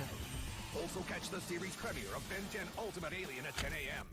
It's Ben 10 all day, this 10-10-10. As a direct continuation to the last Ben 10 series, we're immediately given a huge shakeup in Ben's life. Ben 10 all day, 10-10-10. The car from the movie, and he's now been doxxed. Aliens are real. Ben Tennyson. Having struggled with his ego before, Ben now receives worldwide fame as a superhero who turns into aliens and then turns in aliens. He's a famous space cop who doesn't play by the rules. He takes praise, criticism, and all. Who's been outed as a one-man, or should I say boy, alien invasion. Previously, Ben had been recognized by aliens for saving the universe, but now everyone he knows that bag already. aware of who he is, and his And it's old enemies Frankie, discover Frankie. new ways to attack him through his Earth identity. While the show has proven Ben's heroic actions to truly be selfless time and time again, this season, Ben really has to work to humble himself, with many people gaining awareness of his adventures as if they've seen the show. What? After all the hype, the Alien X smoothie was a real disappointment. Kinda tastes like filler. This newfound outlet for Ben's ego causes friction amongst the group, episode to episode, as everyone starts becoming very aware of each other's characters. Gwen is the one who outwardly expresses the most care for the group.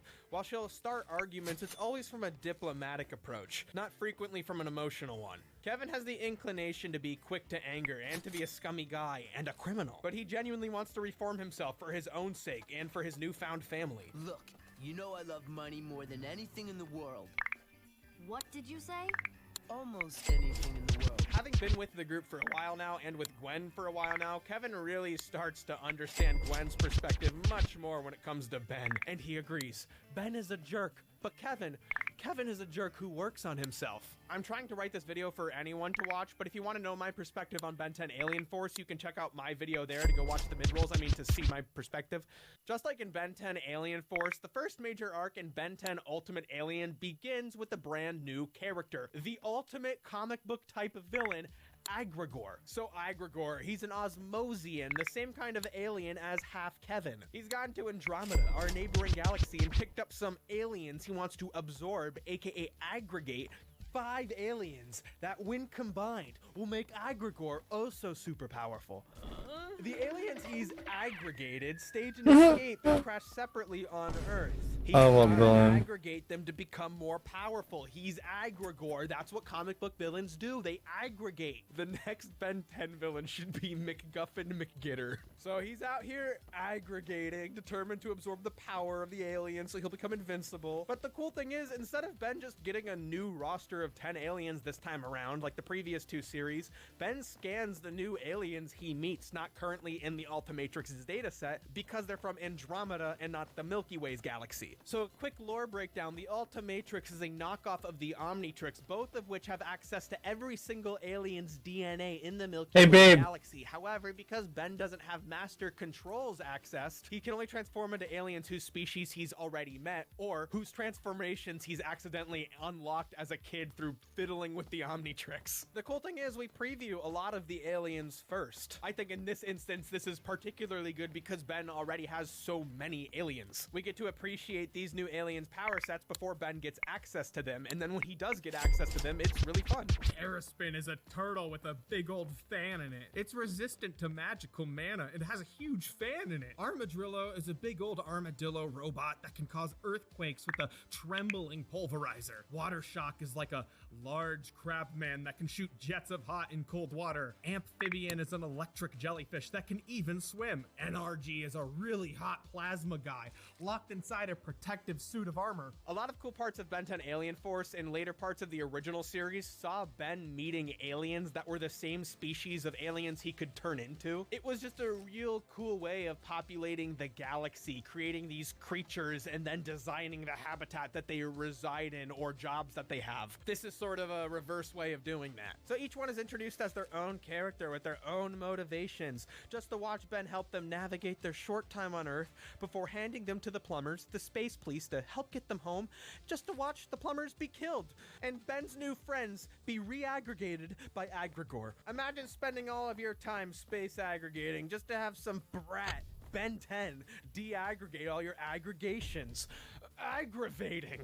So failing to stop Agrigor from doing his thing, aggregating them aliens, he gets his ultimate form, Ultimate Egregor. Hey, isn't that Obi-Wan? Even Egregor? But why has he achieved this form? Just to beat up Ben 10, 16-year-old? No, it's so he can go on an ultimate quest to collect the pieces of a map called the Map of Infinity, which leads to a place called the Forge of Creation, where he can absorb another power to get the ultimate power. Ultimate Egregor.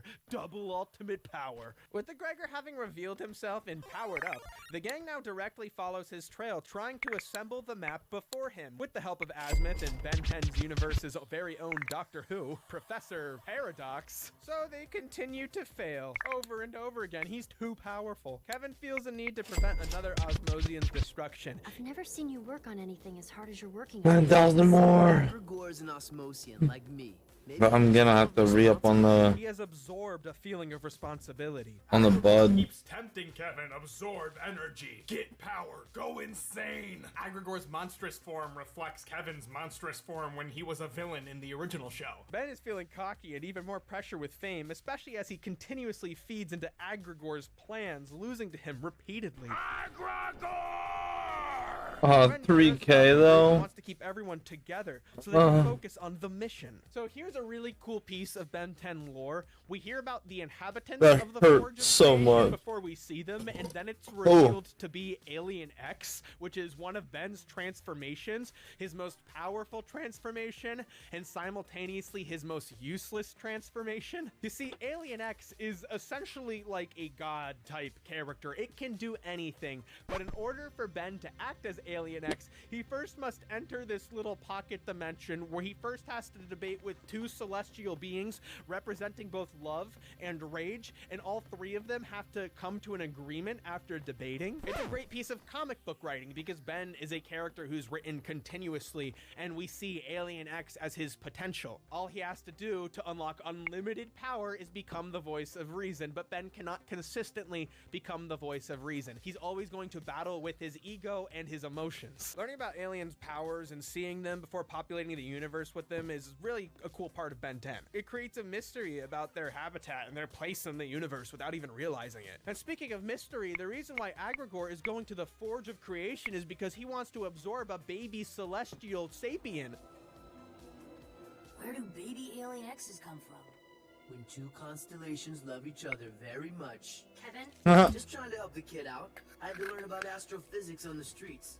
That's a very fun character. That was a good As joke. they go to the Forge of Creation, out of the time fog walks baby Ah! Ben 10. It's Ben from the original series meeting Ben from this one. And I think this is a great way to remind us that Ben has really grown as a character. After Ben has reminded us once again he can't really become the voice of reason, unable to use Alien X to save the universe from Agrigor, Ben is now an egotistical brat with a very strong desire to be kind, and he has to break his old habits. Before, Ben was a scared little brat who had yet to understand the value of being kind, and is kind of tragically forming his bad habits. Your butt is huge. What did you say? He said your butt is... I heard him. I love young Ben going through old Ben's watch. It's the perfect character interaction between the two. Dumb, lame, weak. Guess this one's okay. How'd you break the Omnitrix again? Young Ben also serves as a reminder for how far Kevin has come because he's expecting Kevin to be a villain. So young Ben calls Kevin a jerk, and then in order to be Agrigor, Kevin absorbs Ben's powers, 16-year-old Ben's powers, just how he did in the original series to beat Agrigor at the suggestion of young Ben. You can absorb my Omnitrix like you did before. You'll have all my powers. Absorb energy. Get power. Go insane. I think this is a very natural progression to the end of Agrigor as a character. He was always being like, hey, Kevin, you're a hatchling, you're younger, you're smaller Asmosian, you're not powerful like me. And Kevin's like, oh yeah, and then he like fought him and won instantly. But it turns out that they were all right because Kevin knew that absorbing all the energy of the aliens would make him go crazy and become bad again, because that's exactly what happens. And young Ben's like, oh well, I was right. I forgot what his reaction. He probably didn't feel good about it. Yeah, he forgets about everything. Young Ben encouraging Kevin to absorb old Ben's powers makes Kevin revert back into his old ways. Bringing this character from the past back into the fold, it's just an interesting way to examine the characters. You've always been a jerk. People try to be nice to you, but you can't ever see it. You're too busy feeling sorry for yourself. Having been turned into a monster in the original show after absorbing Ben's watch, Kevin once again does the same thing and finds himself wanting to act out on all of his mean and violent urges. Seeing our characters hurt over Kevin has good dramatic stakes. Ben and Kevin open up to each other before the defeat of Agrigor, something hard for meathead characters like these two guys to do. Ben's like, it's really been we've made a lot of progress as friends here, haven't we, Kevin? Like, you like us. And Kevin's like, I love you guys. Don't tell Gwen I said that. Gwen, always wanting to solve conflicts between Kevin and Ben, doesn't know what to do when Kevin starts trying to kill them. They use the word kill, something sparsely used in children's shows. I think the fact that Kevin's like their best friend, they really choose to use that word here to raise the dramatic stakes of it all. Vilgax will destroy Ben, but Kevin will kill Ben. So Ben decides he wants to kill Kevin afterwards because he's been emotionally vulnerable with him. I took Kevin, I liked him, now he's hitting us. I'm gonna kill him! He claims it's strategic, and Grandpa Max agrees with him, but he's surprised that Ben is choosing to take that route, believing Ben would normally find a kinder approach to the situation. He even ignores creative and good ideas Gwen has to save him. In this extreme way now, she has to be the mediator for these two guys who do not want her in between them. I really like what Kevin chooses to do as he's going around settling his old scores. Some of it's really petty stuff, like imagine this gargantuan monster beating you up for $5. It was insane. I'm at lunch, right? And this monster shows up and says that it's Kevin Levin.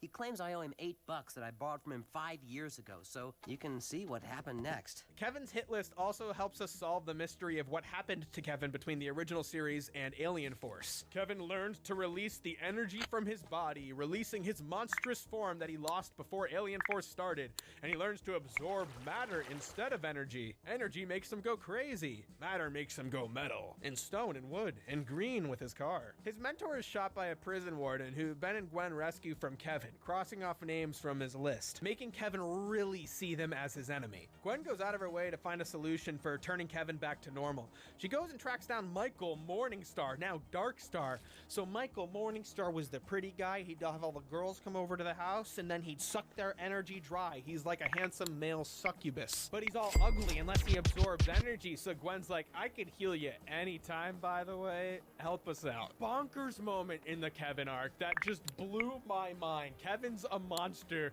rampaging everywhere, and out of nowhere, this man walks up to him and he's like, Kevin, stop it. Put him down, Kevin. You don't tell me what to do. I said put him down. And it's like the most emotional moment of this arc, and he goes, You're not my real father. You don't tell me what to do. But you were 4 years old when I married your mother, and I raised you like my own. And it turns out that Kevin has had this deep relationship with his stepdad this like entire time, and like Kevin like is giving him a chance for his mom's side, and he's really taking Kevin in as his own, and they had trouble with Kevin growing up, but he's doing his best. Step aside, Harvey. I'm here to see Gwen. So you can drain her powers? Max told me what you've been doing. I'm not afraid of you anymore, Kevin.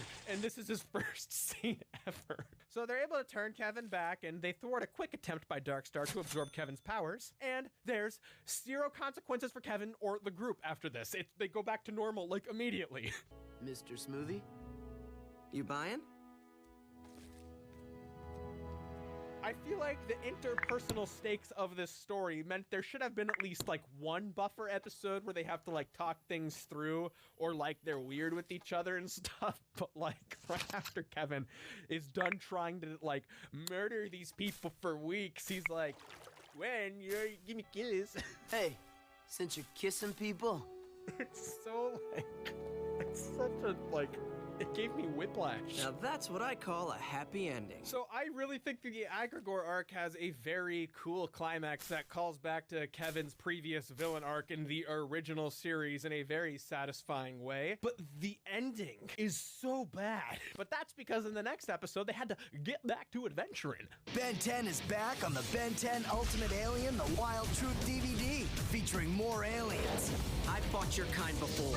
In Ben 10, Ultimate Alien Cosmic Destruction, the video game. Amphibian with light up and spark action. So I think both Ben 10 Alien Force and Ultimate Alien lose a little bit of steam shortly following their first arc. However, the first arc is essentially just episodic stories with a through line and a climax arc at the end of it all. The filler by now is less attractive because we've already explored a lot of the world. There's a lot less mystery to it. And mystery was a huge part to the original Ben 10 stories. The finale of the original Ben 10 was called The Secrets of the Omnitrix. And a lot of that secrecy carries over into Alien Force. Like the first time we meet Ben and Gwen's grandma, amazing. She's an anodite, she's an energy being, and she wants Gwen to become an energy being. And you realize how much she likes Grandpa because she understands why Gwen likes Kevin. It's very charming and fun, but now that story continues with the introduction of Sunny, Gwen's bratty cousin, who really wants to see her boyfriend Antonio. Is Sunny in? It's for you.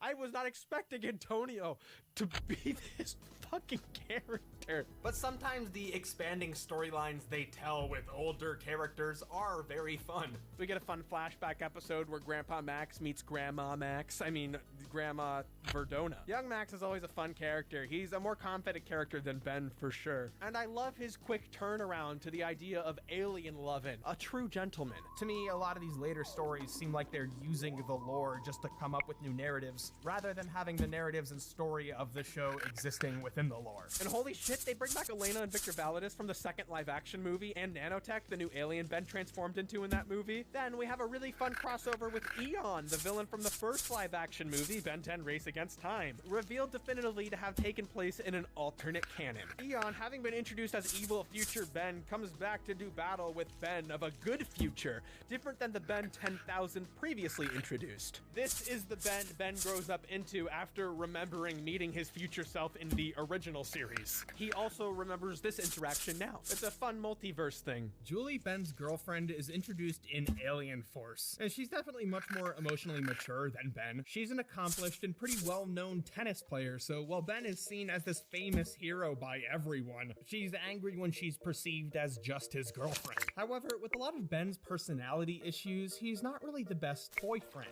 He leaves fights unresolved and gladly takes attention from others when he sees an opportunity. Ben is often very selfish and unaware as a boyfriend, but there are personal consequences for his actions. It can be pretty good character writing. At one point, Ben really misinterprets a fight the wrong way and acts like he and Julie broke up.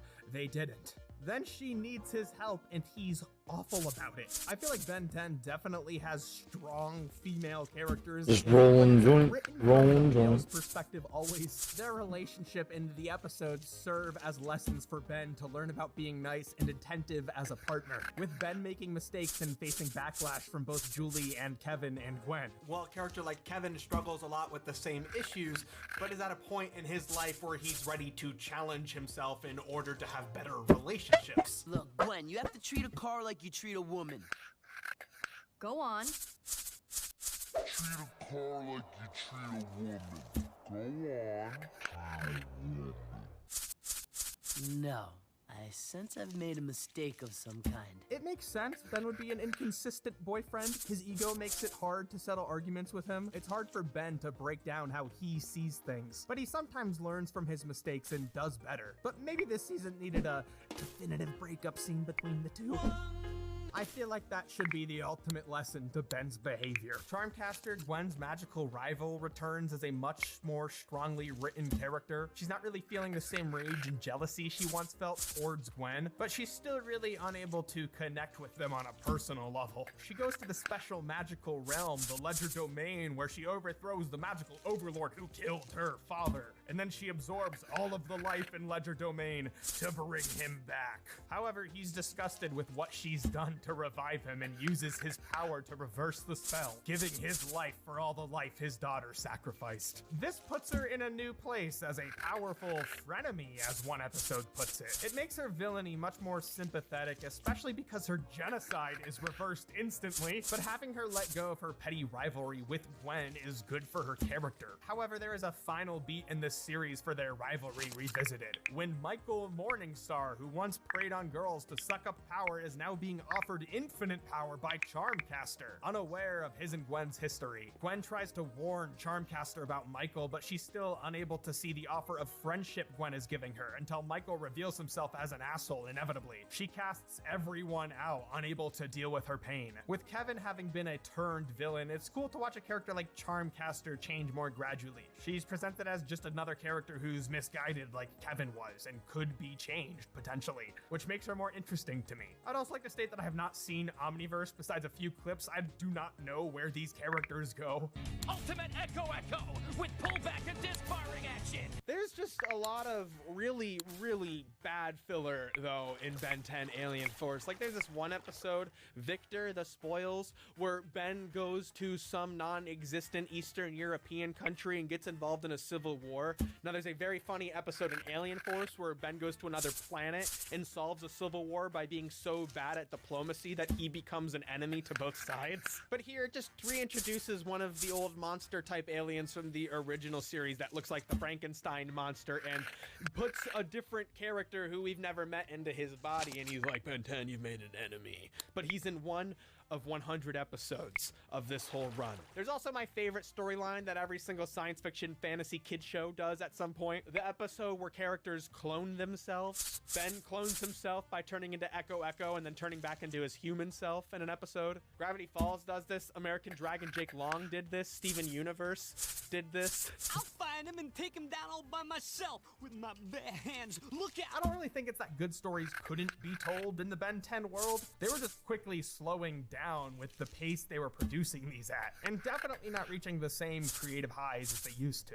However, even Alien Force has some very weak episodes. I don't want to say this is exclusively Ultimate Alien. Solid gold poop. I also think Ben's writing is more tolerable in Ultimate Alien. His ego came back in a huge wave towards the end of Alien Force as he got galactic fame, but he deals with his fame on Earth very differently. Ben's character could be very frustrating to watch in later episodes of Alien Force. I'm really mad at you. But you won't stay mad at me. I'm adorable. However, I think Alien Force approached many of its stories more creatively. Like, there's an episode in Alien Force where JT and Cash the bullies find this weapon left by these alien weapon masters called the Techodons. These bullies have been with Ben since he was a kid, and here they've lost power over him. And they have this weapon here that gives them actual power over Ben and a chance to beat him. It's kind of an interesting high school story. But in Ultimate Alien, the Techodons come back, and they've learned since their last fight, and they're Ben 10 was fucking awesome. And then in another episode, the Techodon Masters come back and they want the Omnitrix. This is just the move.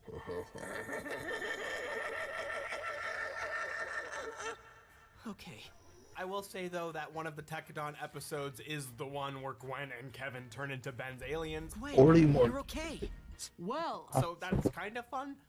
Now activate Ben's Light and Sound Ultimate Ultimatrix and twist the dial. However, there are a lot of standouts. This is a world we know now, and it's a world I particularly like. Having no travel restrictions inside of the galaxy with a brand new spaceship, the Rust Bucket 2, named after Grandpa's RV, we're bouncing around all the corners of Ben's world. And all of Ben's interstellar rogues gallery knows where he lives now. Ben still doesn't have the Omnitrix or Ultimatrix master controls unlocked, but he ends up getting all of the aliens he's received in the entire canon unlocked. There's a freeform nature to it all, just utilizing the whole sandbox like an open world to come up with episode plot lines. But a lot of these episodes are very fun, and much of the lore's expansion is fun and interesting. I really like the episode that brings back Albedo.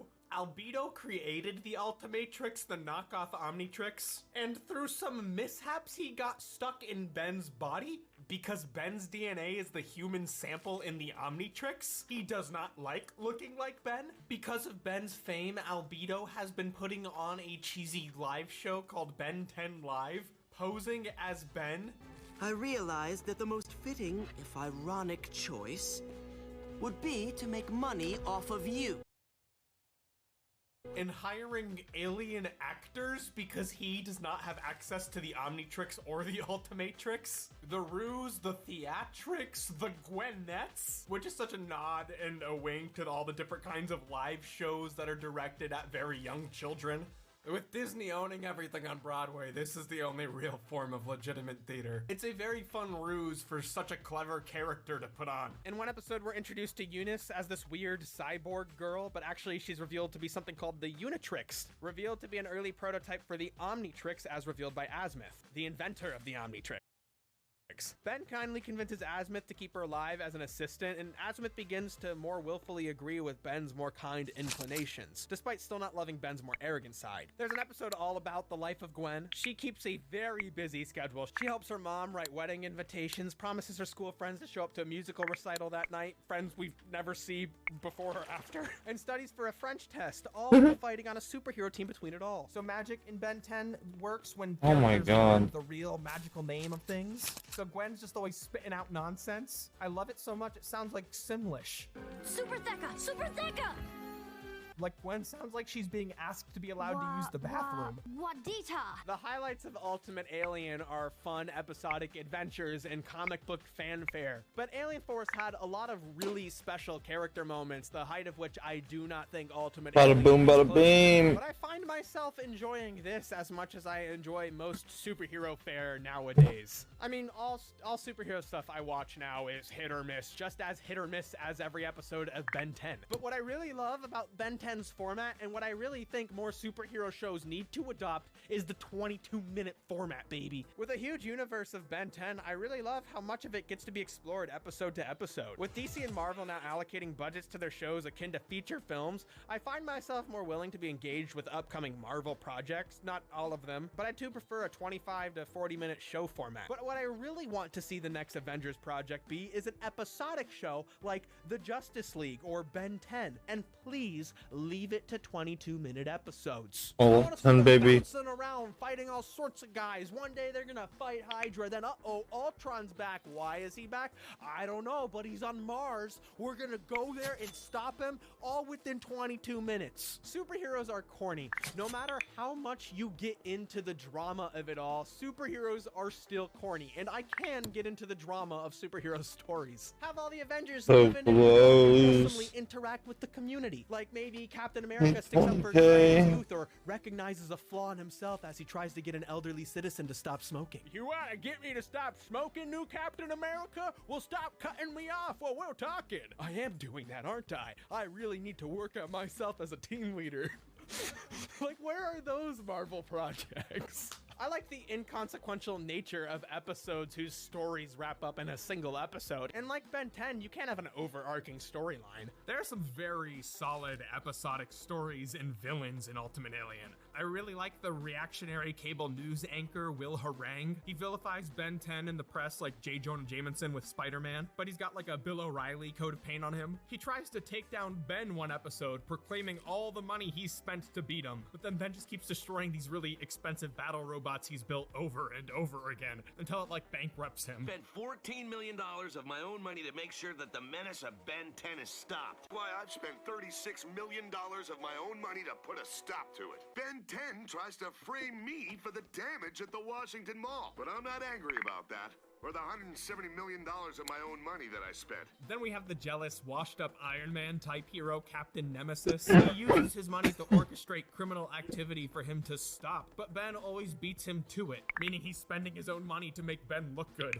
Harang then narrates a rigged charity event where Ben and Nemesis fight each other, but of course, Ben is able to reveal Captain Nemesis for the crook he is. And a fun reversal of everything in one episode, Kevin and Gwen get Ben's powers. Ben randomly selects two aliens for them to match up with. It's very charming. Also, there's this new character, Jimmy, who is the one who doxed Ben. The reason why he doxed him is because he was a big fan of him. Ben, Kevin, and Gwen all see him as a fan, and in one episode, he comes across an alien conspiracy, and Kevin, Ben, and Gwen all get wrapped up into it, and it's his responsibility to solve it when nobody trusts him. Just charming little plot lines all around. And Ultimate Spider Monkey with his powerful arm and leg action. I think I said Ben 10 was a superhero for a Pokemon generation like 30 times, but the new aliens really make me feel that way. He collects them now, but there is a complete new set of 10 introduced here on top of the Ultimate Aliens. So we have Fast Track, a super fast cat sort of beast. Chameleon, a salamander-like creature with chromatic eyes that can camouflage. Beetle, a big beetle that can eat anything and shoot lasers. Clockwork can slow down time with some sick moves. And Jury Rig's a creepy little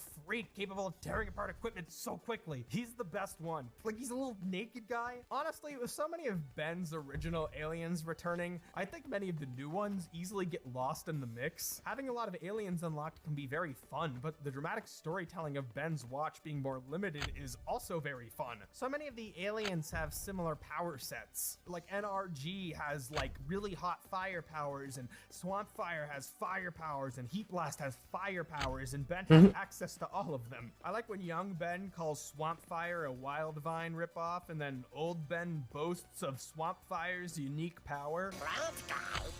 Just a copy of Wild Vine. It's just very clear that a lot of these aliens share the same powers because they were being written to be limited use. Of course, Swamp Fire has fire powers. Ben didn't have a Heat Blast when he got Swamp Fire, but now he has both. Like, I don't really understand why Fast Track and Accelerate both exist, especially since Fast Track is unlocked for Ben the same episode he gets Accelerate re-unlocked for him. But truth be told, a lot of the later aliens get lost in the mix this season. 7K. Oh my god, it's happening so The first fast. 5 were better introduced than the second half, which isn't to say they don't. I think it's just gonna roll after we do this. Just standing near motionless during the final battle. Starting toward the end of Alien Force, as Ben got more access to the Omnitrix's alien list, he began to get access to his older aliens. This continues, but now they have a lot of new looks. Like Alien Force and their design with Diamond Head, they continue to bring back familiar aliens with updated, fresher designs. Between them revisiting a lot of characters from the original series and bringing back these characters with new outfits. I love Forearms looking like a big warrior. They're really trying to remind you of how huge this universe is. Of course, the new titular feature this season is Ben's ability to upgrade into Ultimate Aliens. We see a whole lot of creatures get buffed. Ultimate Humongousaur has big cannons. Ultimate Swampfire is big and he has seeds that explode. Ultimate Cannonbolt's made of metal and he'll bust into you.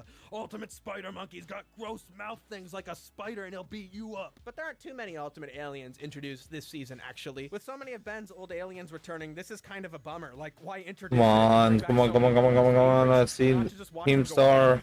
But that's alright. I think most of the I should have Ultimate bought Aliens this kind of end bro. up being lame anyways. I think Power Boost is an unclever way to get an advantage in battle from a show that usually has to use an Arsenal Switchblade power set to figure out the best matchup for a villain, or be forced to make a matchup work when Ben gets the alien wrong, which is just a creative way to put all of the aliens in the roster. I'm not even going to talk about the sentient Ultimate Aliens. That's just a weird moment. Get out of here, pussy.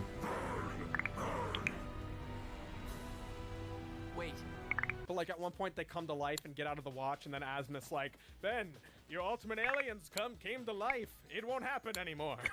Then keeps doing it. I know this concept wasn't as marketable, but I totally get way more out of seeing the updated designs of the original aliens than I do seeing the ultimate aliens. It's like Pokemon Mega Evolutions versus an Alolan form.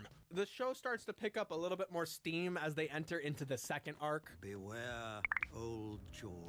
Who's old George? Well, he's this guy. He sits around in a retirement home and he holds the badge that holds the seal of the Forever Knights, an ancient organization that's against aliens. Boo to aliens, they say. The Forever Knights a lot of the times aren't really major instigators in the show's stories. They're more Nice, he picked up a ball. aliens or get alien tech and become troublesome. We've been introduced to a lot of Forever Knights leaders, but old George, he's walking around. He goes to Area 51. This is a restricted area, sir. I'll have to ask you to move along. He whacks the guy. Area 51's no more. Old George gathers all of the Forever Knights, all of these seemingly episodic villains we've been introduced to. And he's like, you guys forgot our mission.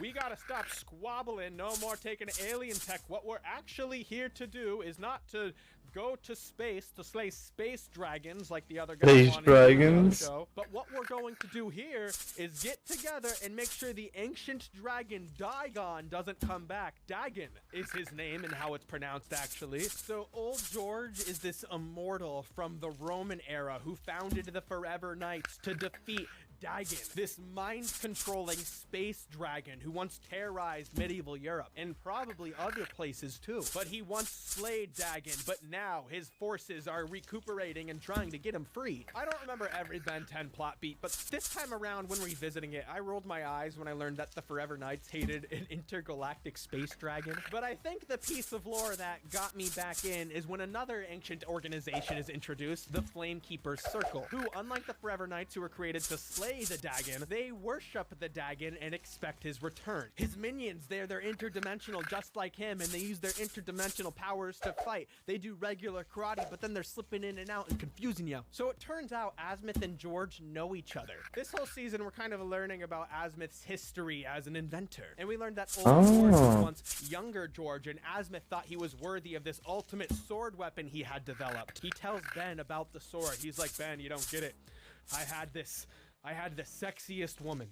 She was so sexy, Ben. She was like, I like science just like you, Azimuth, but I don't want to control it like you do. That's weird. And he's like, yeah, I won't try to do that anymore. But then he tried to do it, and she loved it. That's what happens when you think without acting. Ben's like, I would do the same thing if I was in your situation, Azimuth. And Azimuth's like, no, Ben, learn from my mistakes. So old George once used this sword to slay the Dagon, and now he has to do it again because the Dagon is immortal, and he was only able to damage him. But then there's another actor. The Flamekeeper Circle tried to recruit Ben to fight for their side, but then Ben discovers something disturbing. The Flamekeeper Circle, they believe they found the damaged body of Dagon, but instead, they've rediscovered Ben 10's greatest foe damaged after their last battle, Vilgax. The warlord turned sworn enemy to a 10-year-old, turned from Ben 10's all-time greatest threat to a troublesome rival capable of great destruction if not watched carefully. Ben even held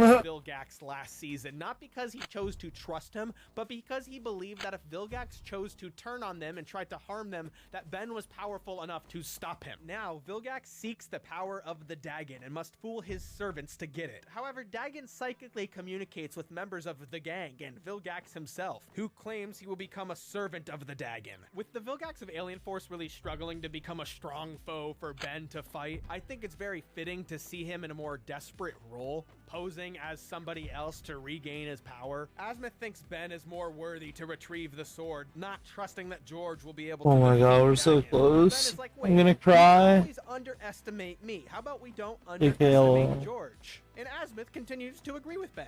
So once the Dagon is resurrected, Vilgax brings out the machine that lets him absorb Dagon's powers. Now Vilgax is Dagon, Squid Dagon. After defeating George, Ben himself picks up the sword, and instead of beating Vilgax as a big alien, like Ultimate way big, he beats him as a knight and absorbs the power of Dagon. Vilgax is like, be a villain, Ben. Use your power to immediately destroy all evil in the universe. So Ben has the choice to use ultimate power that's not Alien X to do anything he wants to in the universe. He chooses to preserve free will instead of vanquishing all of evil from his perspective, and only uses the power to reverse the destruction caused by Vilgax and Dagon. Azimuth acknowledges Ben and reverses his stance. It's not Ben that is unworthy of the Omnitrix, it's that the Ultimatrix, a knockoff of the Omnitrix, is unworthy of him. Azimuth grants him a new Omnitrix for the next Ben 10 series, the fully updated version of the watch given to him 6 years ago. I know Ben 10 isn't a traditional comic book character, but he's definitely been treated as such. What I love about comic book characters and long-running stories are iterations. Sometimes iterations just can be completely unique one-offs, but other times iterations are so popular and well-received that they build on top of each other and become permanent elements baked into the DNA of the property. There was a Batman before Frank Miller's The Dark Knight Returns, a Tony Stark before Robert Downey Jr.'s Iron Man, and there was definitely a Ben 10 before and after Dwayne McDuffie and Glenn Murakami's version of him. Very tragically, McDuffie passed away before Ultimate Alien finished airing. leaving his stamp on the show, and even having been a part of the development of the next iteration of Ben 10, Omniverse. The universe that he helped populate is exciting and fun and interjected with relevant social commentary about the complexity of ego and geopolitics and the existence of all identities. Their Ben is a much deeper character than Kid Ben, being arrogant and cocky, but also clever and kind-hearted. He doesn't always put his best foot forward, but he always tries to, despite the pressure, fame, and responsibility thrusted upon him, which feeds into his ego. And with all the power he really has the opportunity to enact his will onto others. But at the end of the day, Ben's kindness will always beat his ego, even when the big squid monster stands in his way. Having been the creator of Static and a defining voice in the characterization of Ben 10, McDuffie has had a huge impact on superhero storytelling, and I was very lucky to grow up with so many stories he lent his voice to.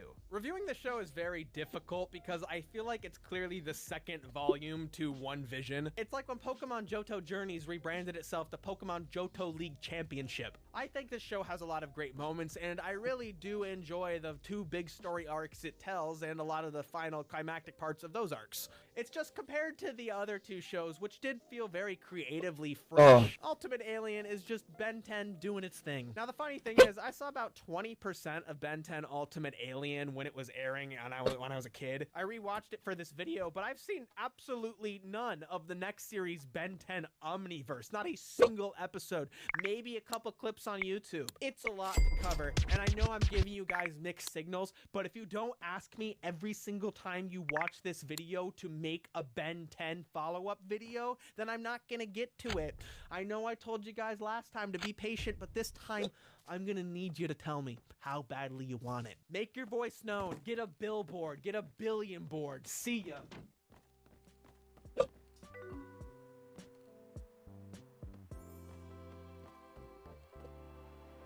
Get a billion. Oh my god, hiccups.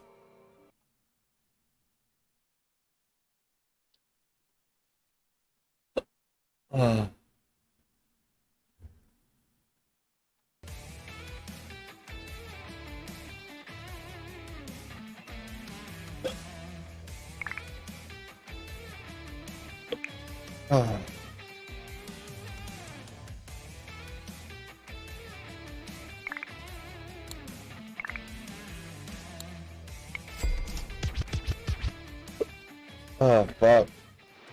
Well, hello everyone, Dan here with Dan Prospecting here. Welcome back to my channel. And if you're new, welcome. I hope to earn your subscription today. We're back here at my dream claim for day number 3. Our first day, we were high banking and got very little gold. Yesterday, we were detecting on Nugget Bar, found one really nice. Nice. Today, we found a spot that had lots of fine and What'd you mid-sized find gold. today, Dan? We hope to knock it out of the ballpark with that stuff today. So wish Nice. and I hope you enjoy.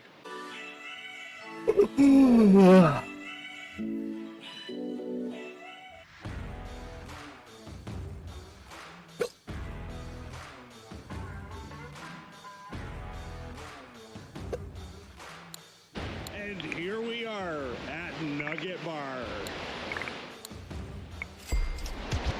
So at the end of the day, last day, we identified this area right here as having great potential for a lot of fine gold. In fact, Pete took a pan from right there, just scraping the surface, and got 5 or 6 let's go. mid-sized flakes from like the 1/4 inch material that was That's sitting on the awesome. surface right there. So we're starting to move some rocks. Fuck. We got a lot of big rocks to move yet. We're gonna clear this area and see if we can get, a gram of gold in this, 8 square feet. We did swing the metal detector over this. We've got tiny signals all over the place. So we think there's tiny gold all over the place here. It's decomposed bedrock. It's almost like a clay here. And it's only down, 1/2 inch to maybe 3 inches in some spots. Very, very small Got gold. to But set off the detector buy at some that more. filled up 1 pan. I'm gonna go do 1 pan on camera, but stupid me forgot to put my boots on before I hiked from the truck here. So I just have sneakers, meaning panning is gonna be very difficult for me today. Luckily, Pete has his boots on. I think we're gonna make Pete the panner for today. Pete the panner. Mike and I will fill his pans and let him go nuts with panning, finding the gold. But don't worry, I'll get it all on camera.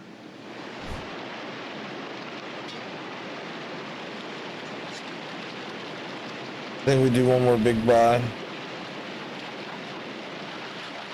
Oh, 4 G's though. Oh my god, we're so close. Maybe we just take it down. Okay. Still hurt us a lot. Oh, but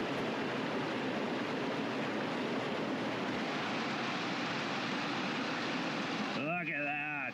There's a nice picker, just like that. I'm happy I got one picker today. Pete can do the rest of the panning from here on out. Let's get the close-up on him. Whoop. There it is. That's a nice little picker. And there was another little piece of gold here too. I like it. We're on the gold. Took us 3 days to get on the gold, but we're on the gold. Mike's hard at it. He figures the big stuff's under the big rock. That pan I just took was under his right foot there, but we want to clear the whole thing anyway, so might as well work from one side to the next. Yeah, I'm gonna take this rock out, this will hold this one. You're gonna take this rock out? No, this one. This one here? This one's gonna come out. Okay, yeah. okay, yeah, sure. How many times did you fall yesterday? 3, 4. Well, Pete's first pan had one little chunky guy in it. Looks like we're on it. There we go. fucking shit. Chunky gold here. Even though this piece is kind of small, it's still really, really coarse. Look at these rocks Mikey's moving. They're huge. You must be a prairie boy. Strong like bull. Smart like tractor. Yeah. And pan 3, just 2 little wee ones. We'll give those to Pete. We got quite the production line going on here, Pete. Yeah, we do. Quite an amazing setup. It's like I'm sweating just panning. Ooh. Oh, is that a nothing? No, there's a tiny one. A tiny one, okay. There's one little, the tiniest one yet. Oh boy, we're going downhill here. Yep. Pan 4, not so much, 1 little flake. And to make up for the last pan not having very much, this one has 3. 3 nice pieces, and actually there's a 4th. There's a little guy in the middle there. That last pan only had the equivalent of that little guy. I didn't even put it on camera. This is nice and steady, getting a couple nice pieces in every pan, it looks like. The equivalent of maybe 1 or 2 per pan, and they're nice chunky pieces. They will add up quick. Makes up for yesterday where we couldn't find a piece of gold to save our lives.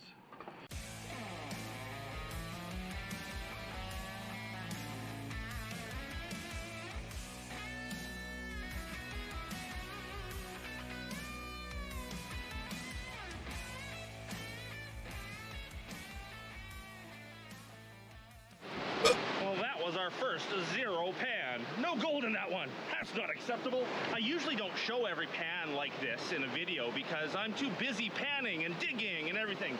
This is kind of nice with us, each of us doing different jobs. Me not getting my hands wet and my feet wet and everything means I can actually get the camera out more often and show you what's in each pan. Let's check this one out. Uh-oh. See anything? I don't see anything.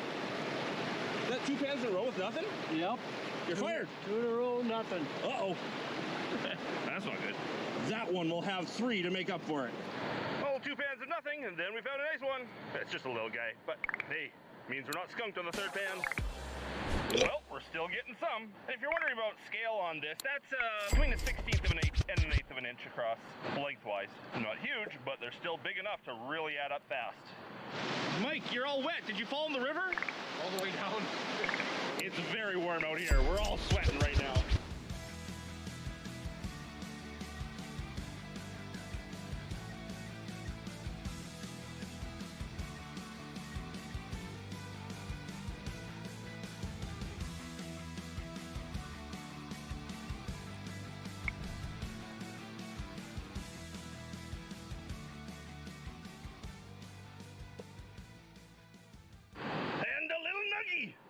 It's not a nugget at all. It's tiny, but it's round like a ball. So it's a nugget. It's far more exciting finding gold in every pan than yesterday where we found 1 big piece, but the whole day was ho-hum. Now we're talking. There's the biggest piece of the day so far. Ha-ha! There's a good picker. Or a very, very small nugget. I know, people say that you can't call it a nugget unless it's at least a 1/2 gram or a gram, or some people say an ounce, some people say a pound, I don't know. But, you know, for BC, that's pretty darn big. So let's call her a nugget. A very big nugget or a very small nugget. It's definitely a picker. You can pick that up with your fingers, no problem. Looks like it was kind of a flake at one point that got rolled up into a ball.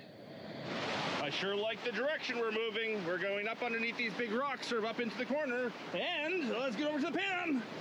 We got another pecker. Another good one.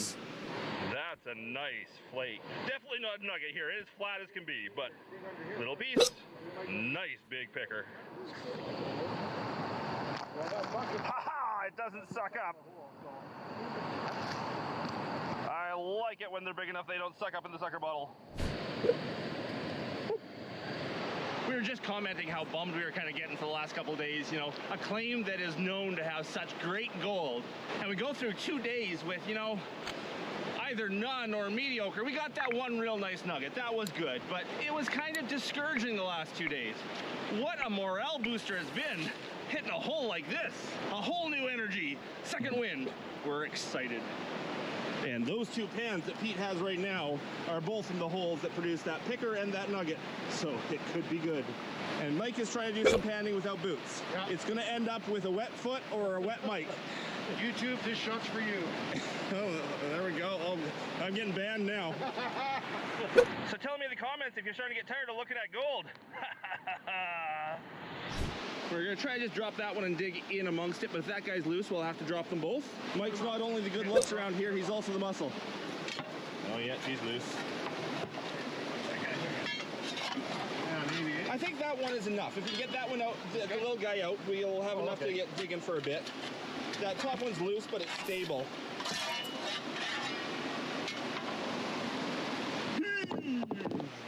So even though we're really happy with the gold we're getting from here, we've decided to move down there and clear that little area right there because we have to move that rock really soon. It's gonna fall in our hole, and we need somewhere to put it.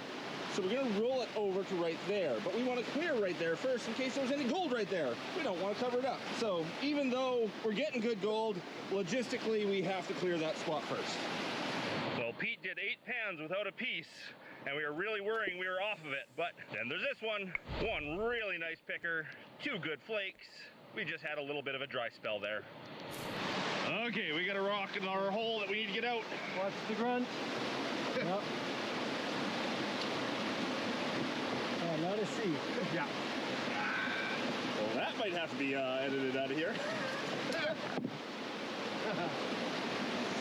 There we go. Oh, there's nuggets down there. Look at that, a broken piece. That's the sharp bit that yeah, there it is. About, That's what you were talking about. That's going to be a gold mine, boys. Mikey, congratulations. There you go, boys. I think the guys are making some smokies for lunch. Yum.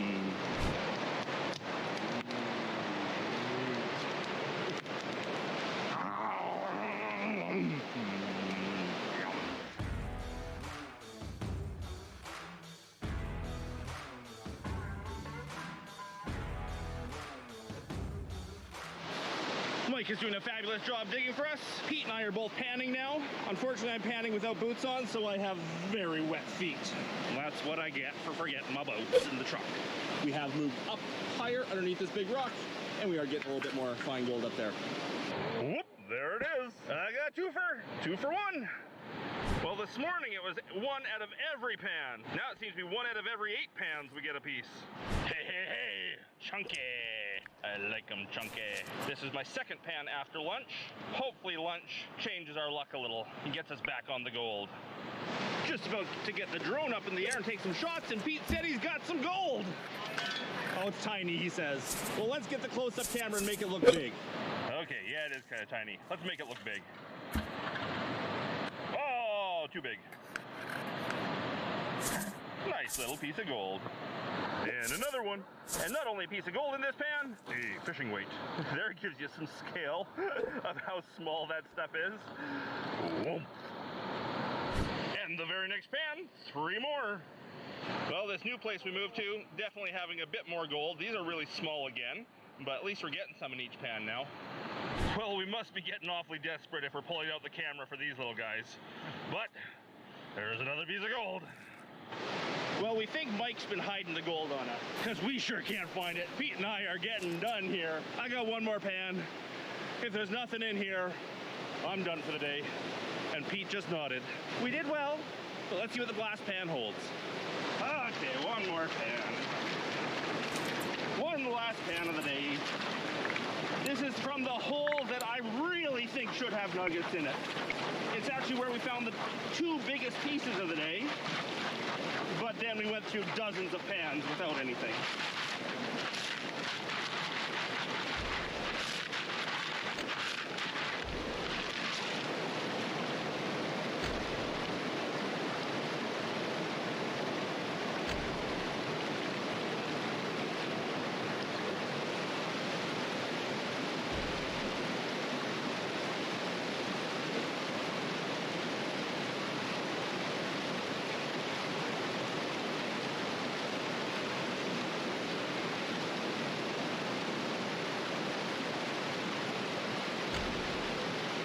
And the verdict for the last pan of the day is...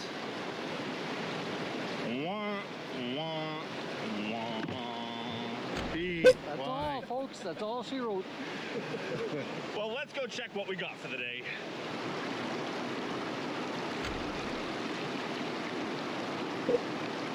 Okay, good. I was a little worried. Well, that doesn't look too bad. Not too bad at all. That's chunky. That's at least a gram in there, guys. Let's get the close-up on it. That's some nice looking gold, guys. And most of that was this morning, because this afternoon we have not been doing all that hot.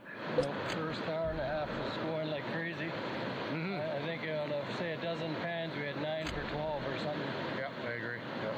Now there we go. There's at least a gram there. We were hoping for a gram, and I think we got it. Now I won't be able to take this home and weigh it for you, because all of this gold today is going to Mike and Pete.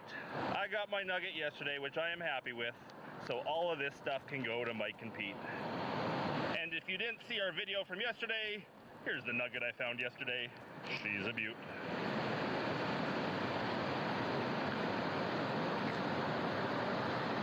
Well, that's day 5 for me on the Dream Claim. Day 3 for the boys. We think for now we've had enough of here. So tomorrow we're gonna go to the Fraser and see if we can get some of that Fraser River fine gold. Nice thing about the Fraser is you get it in every single pan. Changing things up a little bit for tomorrow. Really hope you enjoyed our trip so far this spring break. One more day to go. If you like it so far, please leave me that thumbs up. If I haven't earned your subscription yet, I hope I've earned your subscription now. And a big thanks to everyone for watching, especially my patrons. Because it's for my patrons, I get to make weekly episodes of Dan Herd Prospecting. Hope you're all having a great day. And until the next one, bye! Thanks for watching! Bye!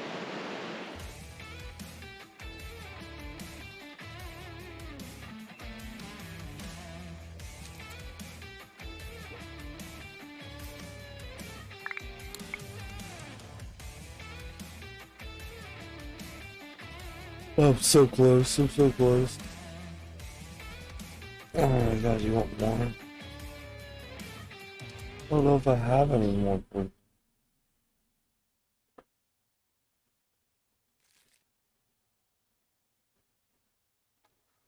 What's up, guys and gals? Welcome back to the Nerd Castle. Today in the world of indie games, we're going to be checking out Potion Permit.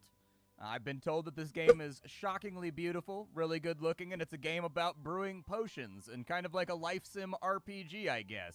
So if you thought about something maybe like Stardew Valley, except you're making potions and running a potion shop, was the general impression that I got. I'm going into this entirely blind. I find that it's best to do that with a lot of these demos, just because, you know, how much critique are you going to really be able to do on a demo when everything could change in like the next 6 months? But I will say from this title screen, the game is quite purty. I like that pixel art right there. As someone who has been a lifelong fan of pixel art, it looks real good. So let's dive on in. We're going to spend about 25-30 minutes with the demo. It's available right now on the Next Fest. This is continuing our coverage thereof. You can swing on down below. I'll have a link for you up until like next Monday, I think. I don't know what next Monday is. I think it's like the 19th or the 20th. Let's see. Tomorrow is Saturday, so that would mean that it's the 8th. It's like the 20th, all right? It goes until like the 20th. So make sure you check out all the demos that have been on the channel that you thought looked rad and try them for yourselves. Don't force me to do math in my head. I can't do it. Let's dive on in. I am playing with a controller. The game has 2 hands on keyboard. I've talked about this in the past. Don't really like 2 hands on keyboard, so I kind of just like did my own thing and plugged in an Xbox controller.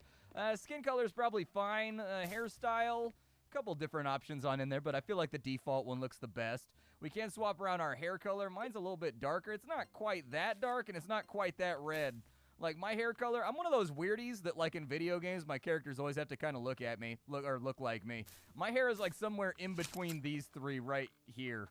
It's, like, kind of, like, dark brown, but, like, a little bit of red in there when, like, the light hits it real strong. I'm just gonna have to pick something and go for it. Oh, no, I backed out. Rip. There we go. So we'll go down over here. Eye color's fine. Outfit color. Yeah. Let's get a little bit of, what did that actually change? Is it just the shirt? Oh, okay. Honestly, I feel like the brown looks the best. We can also pick the color of our cape. Okay, we'll make the cape green. We'll go with like earth